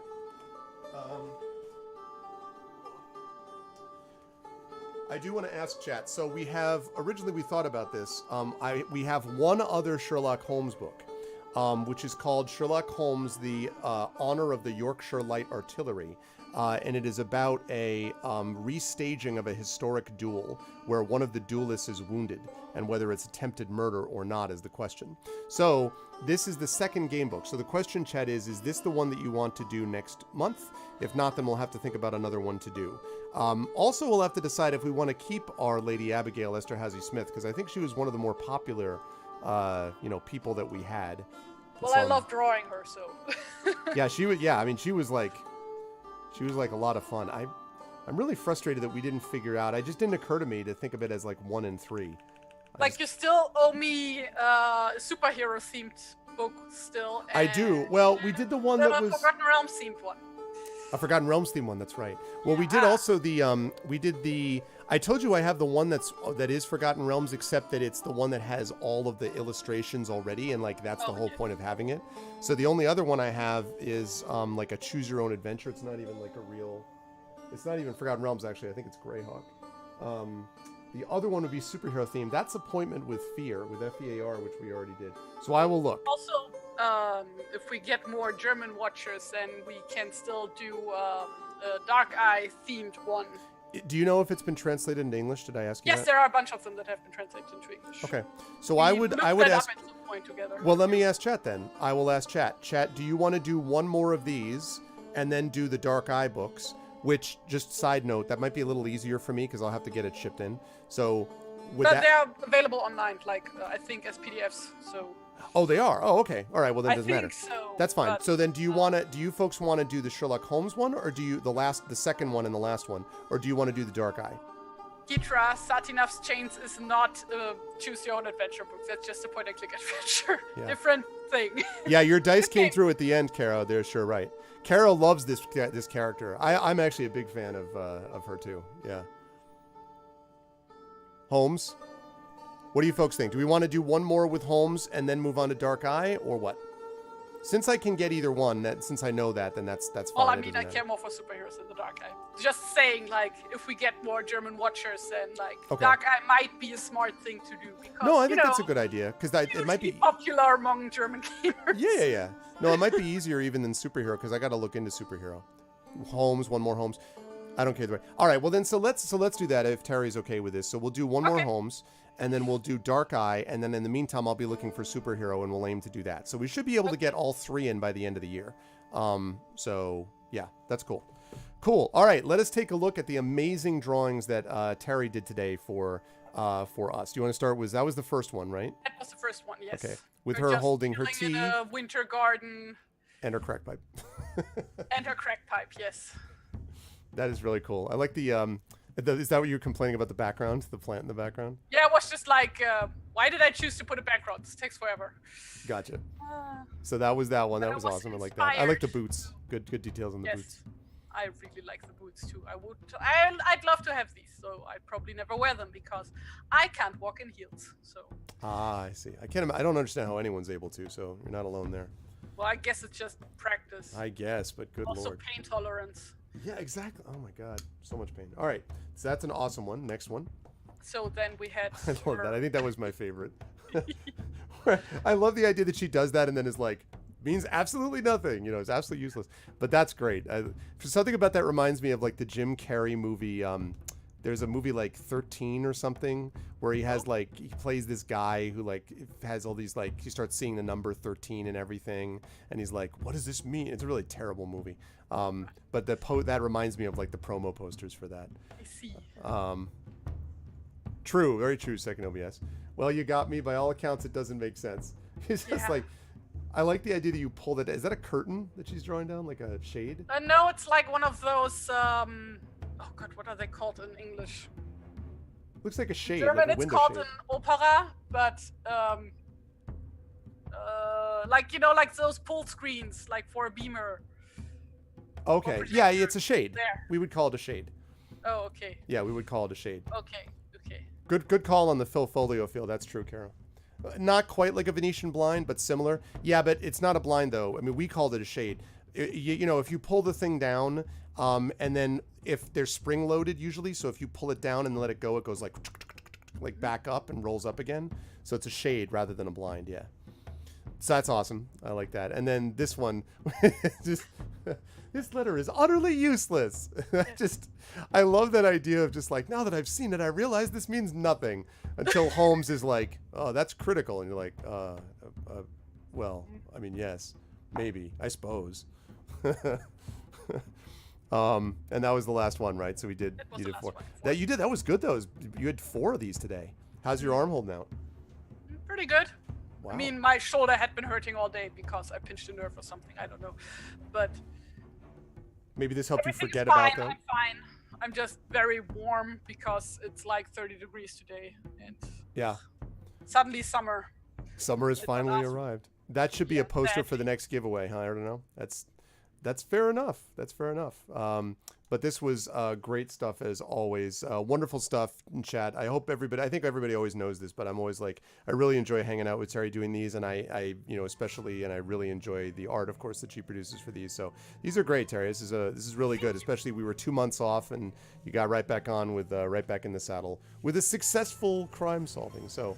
Next month, we shall return with the honor of the Yorkshire Light Artillery, which should be a good time. And then we'll move on to Dark Eye. And I will expect the Germans to give me the best Dark Eye, like to tell me the best one to do for chat.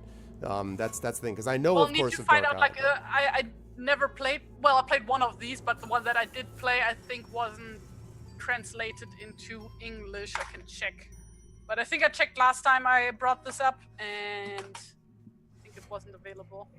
Well, you got at least 2 months. So if we don't find it next month, you can just translate it. I'm sure it'll be fine. Well, I remember it wasn't very long because, like, these are basically booklets, Okay. more or less.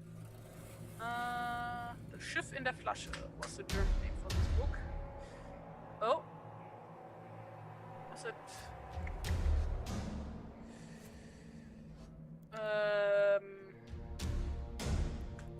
Last time you played I Dark, have no idea. you played DSA was on a BBS's play by email. Oh my gosh. I'm a professional translator. How much can you pay? I actually have someone already who is translating a work of mine that is going to get paid for a novel. I'm not 100% sure that, because my father was a translator and I want to be careful not to undersell it. I don't know that I can afford to pay a translator for a full translation of a book. Apparently, you can get all the very old ones as PDFs on Ulysses Games website, like the German But ones. anyway. but in Well, English, but only in German though, right? I need to find it out. Okay. All right, I will, I'm happy to, anyway, like I say, that's why I'm glad we're doing the Sherlock Holmes first, because that gives us a little time to try to find this. So, all right, but we do need to wrap up here so that we can do the nominations, and then I've got to get over for GOG in a little less than a half hour. So, Terry, this was great as always. Where can the fine folks find you here, there, and everywhere on the interwebs or beyond? Here, usually. Okay. Aside from that, also on Instagram and Twitter and other things, but like, I haven't been drawing a lot lately, so not super active. So if you want to see a sign of life from me, then either here or Instagram at TariToons. But yeah, otherwise, usually like 3 times a month, roughly, here on Tuesdays. Yep. 6 p.m. German time. 12, like noon, your time. Yep. So, yes. Yep, that's awesome. And you will, Oh, of course... I'll be attending Tourfest next weekend in Belgium if anybody's also going. It's just a one-day festival, a small one, but like, anybody else wants to come. Visigoths are playing, very good band. Can recommend. Very cool. And of course, you will see Terry here next Tuesday for Adventures of Middle Earth, as things are about to get seriously real for Inga, her character, and Yes. also will be here for the launch of the Kickstarter for the Jelinek Icarus Kickstarter, which will be launching next Tuesday. So, but Terry, thank you as always. Always a great pleasure. Don't forget to send me an invoice. And thanks to Terry so much. Jack, can we get some love for Terry and her amazing illustrations today? Make sure you tweet, some of these out if you get a chance, Terry, too, because I want to. Oh, retweet yes. these and Oh, stuff. I haven't done that in a while. I should do that. Yeah, I would really love to, because I just think it was a lot of fun. So Thank you. I shall retweet them. But thank you, Terry, so much. And there is the love from chat. And I will, Terry, speak to you soon. Thanks for the resub today as well. Bye. Bye. Okay. Lovely. Absolutely lovely. But that is not quite the end, because we do have to get nominations for the Chat Chosen Game of the Month for today. He said, as he prepared to go over there, and we got to do that relatively quickly so that we can make sure that we are ready to go. All right, so that leads us to this, folks, which is the nominations for the Chat Chosen Game of the Month. This is going to be played in 2 weeks. So you should pick one that can be played. I can play on the Retron. I can play on the Nintendo Switch. I can play on the Wii U. I can play on the PlayStation 4. And of course, I can play even on an Intellivision. And of course, I can play on the PC. So with that said, I will take the first 6 nominations, just one per person, please.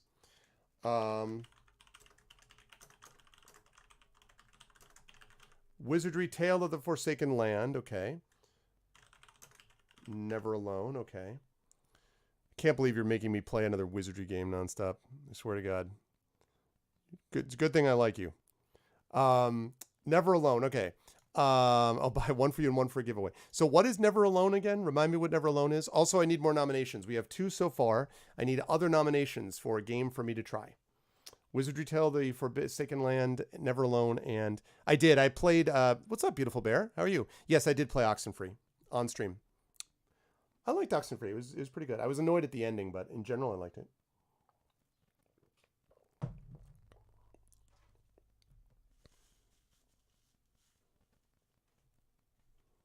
Others. While you were putting in your nominations, by the way, just a quick reminder that on Thursday, first of all, at 4 p.m., I'm going to be over at GOG with Pen and Pixels and returning to Pathfinder Kingmaker.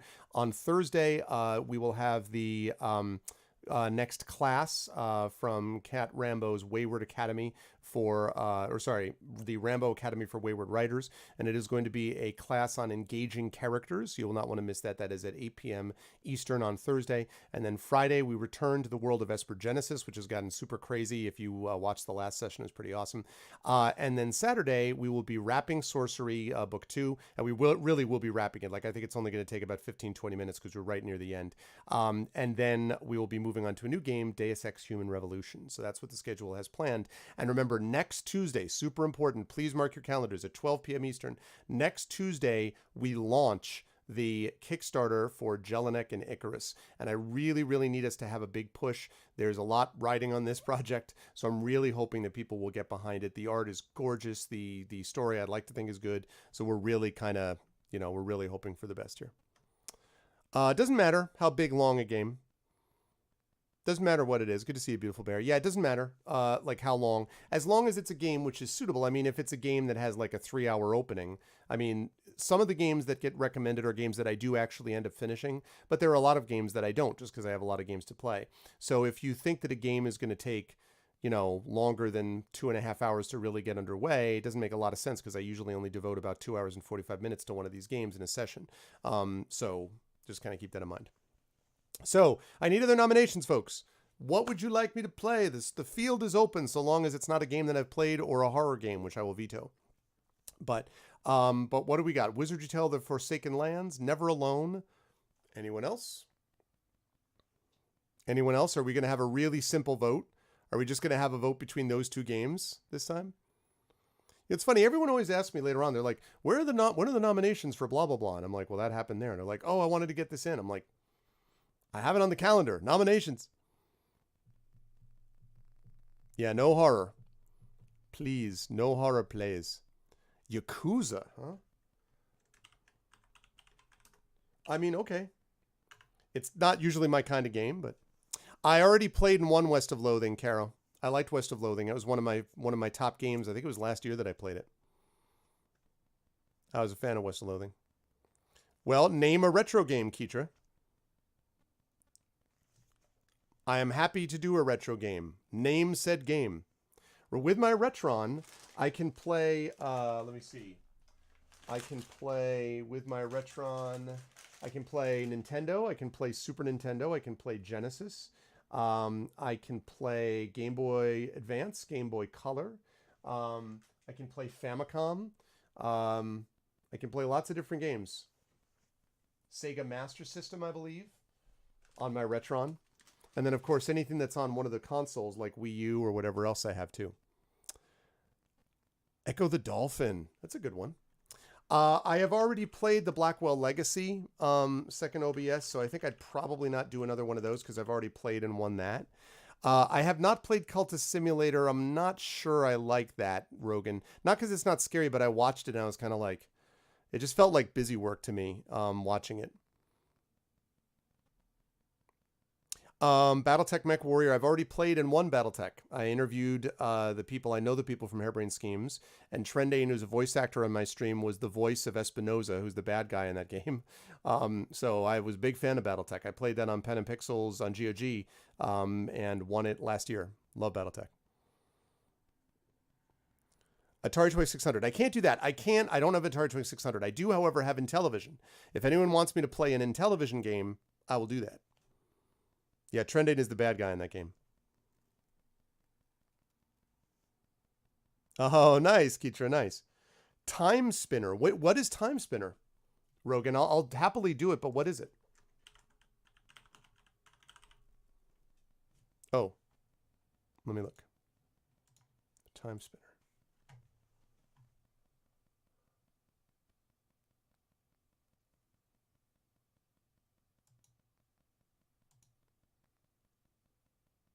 Oh, that looks cool. Yeah, okay. I'm on board with that. Sure. Definitely. I dig it. Good one. It's a good one, Rogan. All right. Anyone else? Anyone else? The 5 is a good number. I'm cool with this. Anyone else? And wait for it. Okay. So here we go. Let's do it. Oh, beautiful platform game. Greece. All right, cool. Greece, you just got it in under the gun. All right, let's do it. So, folks, what I need you to do is to vote. The top 3 vote getters are going to go into the straw poll, and the straw poll is what we're actually going to use to choose what the game is. The final vote for this will be taken next week, and then I will play it the week after that. So we'll have a week to weigh in on the game that I'm going to play. So these are the choices. So the top 3 vote getters will be the one that I actually do.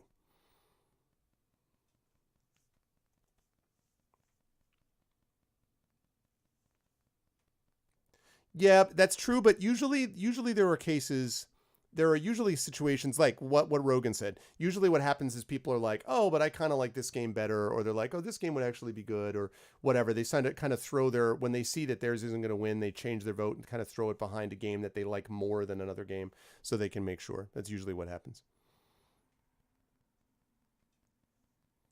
Like, for example, Nonstop will just be off on his lonesome. Oh, wizardry.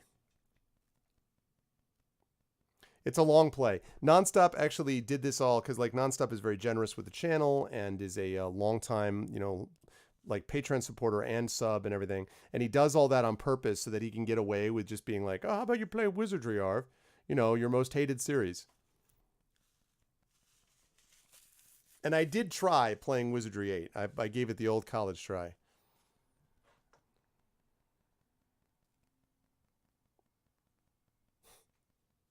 Although Operencia actually reminds me a lot of Might and Magic 10, which I liked a lot.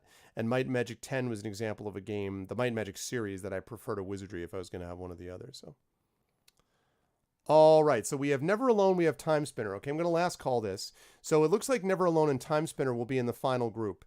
But between Wizardry and Echo, I need another choice. I need another vote here. So we've got the top 2. We need one more. I'll wait.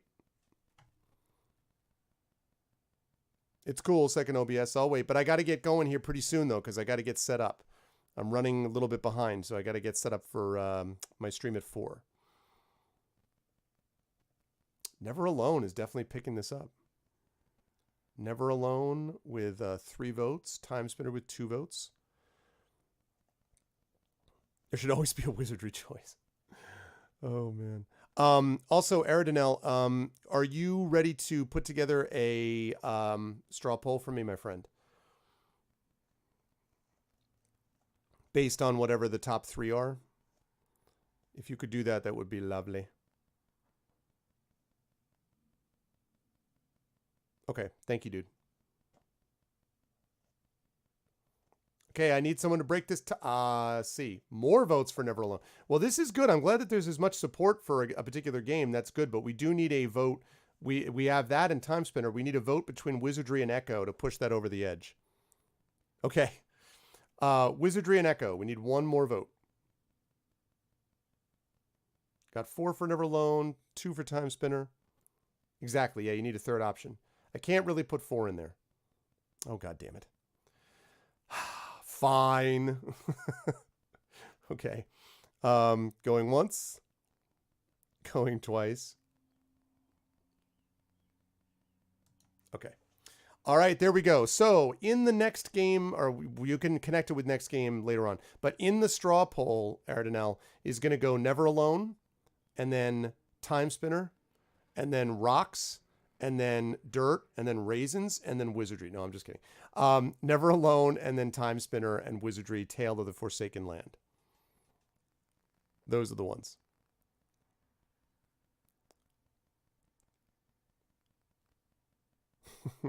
Never Alone, Time Spinner, and Wizardry, Tale of the Forsaken Lands are the three choices. Yeah, Rocks, Dirt, Raisins, Wizardry, yeah. Never Alone, Time Spinner, and Wizardry, Tale of the Forsaken Lands. Cool. Those are the choices. We will get that squared away. That is awesome. But I now have to get moving. Because in 15 minutes, I'm going to be heading over to GOG for Pen and Pixels and Pathfinder. So I'm going to head over and do that. This has been a great pleasure. I hope everyone enjoyed it. Again, quick reminder, Thursday, we've got Cat Rambo's next class at 8 p.m. Friday, we've got Esper Genesis starting at, I think it's either 8 or 9 p.m. I don't remember, but sometime around there, Eastern. Saturday, we have got the conclusion of Sorcery Book 2, Carre, City Port of Traps, and the beginning of Deus Ex Human Revolution. Next Tuesday, huge flashing lights. We have the launch of the Kickstarter for Icarus Jelinek, plus we will have Adventures of Middle-earth, plus we will have the final vote for this thing that we just started today. And then over on GOG, we will have D&D with GOG Storm King's Thunder over there. That'll be a lot of fun. And then I will be heading off to Origins in Columbus, Ohio. I will be there basically Wednesday through the following Sunday, basically getting back very late on the following Sunday. And so if anyone is in the Columbus area, would love to meet any or all of you there. I will do a couple of live streams from there as well. And I believe it is actually Tuesday the 11th when I've got the vocalists who will be back as well. So that's what we've got going on. It will be awesome. I'm excited. So good stuff. But I want to thank everyone who made this an awesome stream. Please remember to follow the channel. Don't forget to support the channel by checking out the YouTube, !ArvTube, the Discord, !ArvCord, the Patreon, the Twitter, !ArvTweets, website, arvanellarun.com. Don't forget to check out our other podcasts, speculatesf.com for more actual play goodness. The financial stuff, !ArvShop. More merchandise is going to be heading your way soon, which is going to be pretty exciting. !ArvTreon. We really want to see that get north of 333 as well. Not private. No. You can make it public. You want to make it a link that we can link to, and we can put the next game command connected to Aridanel. And if you don't know how to do that part, that you should be able to figure out from some of the mods in Discord, and then that way you can learn how to do it if you need to. That's all. Yes. So, Oh no, thank you so much for rolling the dice, Kara. I appreciate it. We got there in the end, as you said. !ArvCord. Patreon, !ArvTron. Really trying to build that up to 350 and beyond. That's really the financial backbone of the channel. I get the most money through that, so that really makes a difference. So if you're able to support, thank you so much. You get inspirations for you, critiques of your writing, and copies of one of my band's albums, an epic character background, or an epic poem written about you, etc., etc. So all of that is very useful for you, and good stuff for the channel as well. We can get more stuff as we get higher up in those levels. And finally, of course, that sub button sitting right above the video window. Thank you for those of you who subbed and resubbed. We're right underneath 50 subs right now. I think we're at like 49 subs or something. So we are very, very close to getting up to that 50 level. And then again, that's the foundation. And we just keep moving up from there up to what our record is, which is 71 subs. Overall, our goal is 80 subs by the end of the year. So we're moving in the right direction. So we will see how that goes. But now I'm going to get going. No raid today because Pen and Pixels is coming up in about 12 minutes over at GOG with the next episode of Pen and Pixels, and of course the awesomeness of Pathfinder Kingmaker. Hope that it's awesome. I only got a chance to play 5 hours of what we're about to see, but that's going to be it. Yeah, I know. That's why I'm closing shop up right now. Thanks to everyone who made this an awesome stream. Thank you to my wonderful mods, Aridanel. Thank you so much to Dragon Spear was here earlier, of course. Thank you to my subs, Aridanel, Nonstop, Arenth, and Second OBS. Thank you for the gift sub, by the way, from Kerflop to Arenth. I appreciate that very much. Thank you to Apple Bad Apple, my viewers, Apple Bad Apple, Agantor, another TT viewer, Beautiful Baron and Tutu, Cash Bear. I don't think I've ever seen you in here, Cash Bear. I hope you like what you saw and heard, and will follow and support the channel in the ways that I mentioned. Thank you to Commander Root, to Cyclemotion, ECAG, Electrical Longboard, Felix Flotion. Thank you to Gorgar, Jagtris. Thank you to, oh my God, it worked. It works perfectly. Thank you, Aerodinel. See that? Awesome. This is why I have the best mods in the business. Thank you, Aerodinel. Thank you to Jagtress. Thank you to Caro Hunt for doing all the dice rolling today. Thanks, Caro. Thank you to Kitra. Thank you to Lurks. Thank you to Mubot, I guess. Thank you to Mr. Mano. Thank you to No Name Namer. Thank you to Quapmo. Thank you to Sifaka. Thank you to Tobik. To you, Christensen, B&K, Video Store Cowboy, Virgo Praz, With Intent, and X Rogan. Thank you all, and thank you most of all to TariToons for her amazing illustrations of this game book, which we successfully completed. The murder is solved. Hamilton is successfully in custody, and we are ready to move on to the honor of the Yorkshire Light Artillery for our next game book illustration stream next month. But now I'm going to get out of here, and I'll see you folks in about 10 minutes, a little bit over that, over at Pen and Pixels and GOG. Until then, thanks everyone. Much love. Be good to each other, and I'll catch you all soon. Bye for now.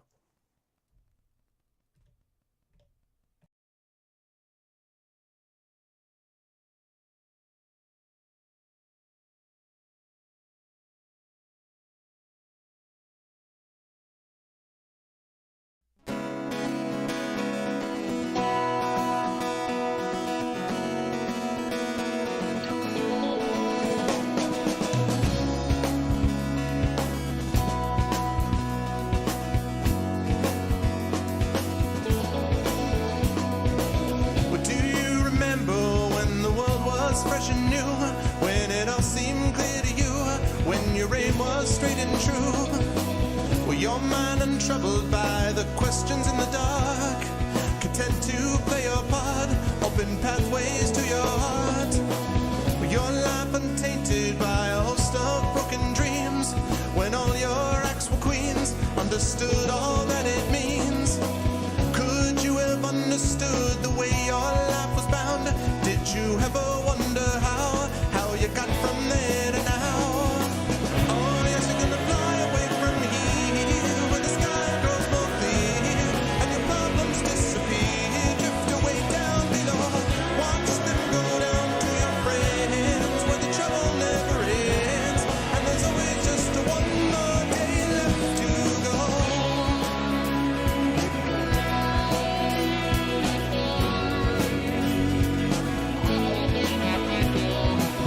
Go on and search now through your pile of broken lies and your set of fake goodbyes, another cynical disguise.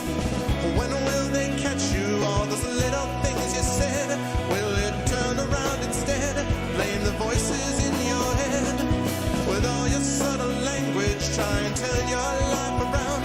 If your center gets unwound, you do your best to slow things down. And if you feel things that you never felt before, things that shook you to your core, a shattered truth you can ignore. Oh, yes, you're gonna fly away from here, where the sky grows more clear, and your problems disappear, drift away down below. Watch them go down to your friends, where the trouble never ends, and there's always just one more day left to go.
And when you've struggled and you keep on falling back, 'cause it's confidence you lack, you try and take a different tack.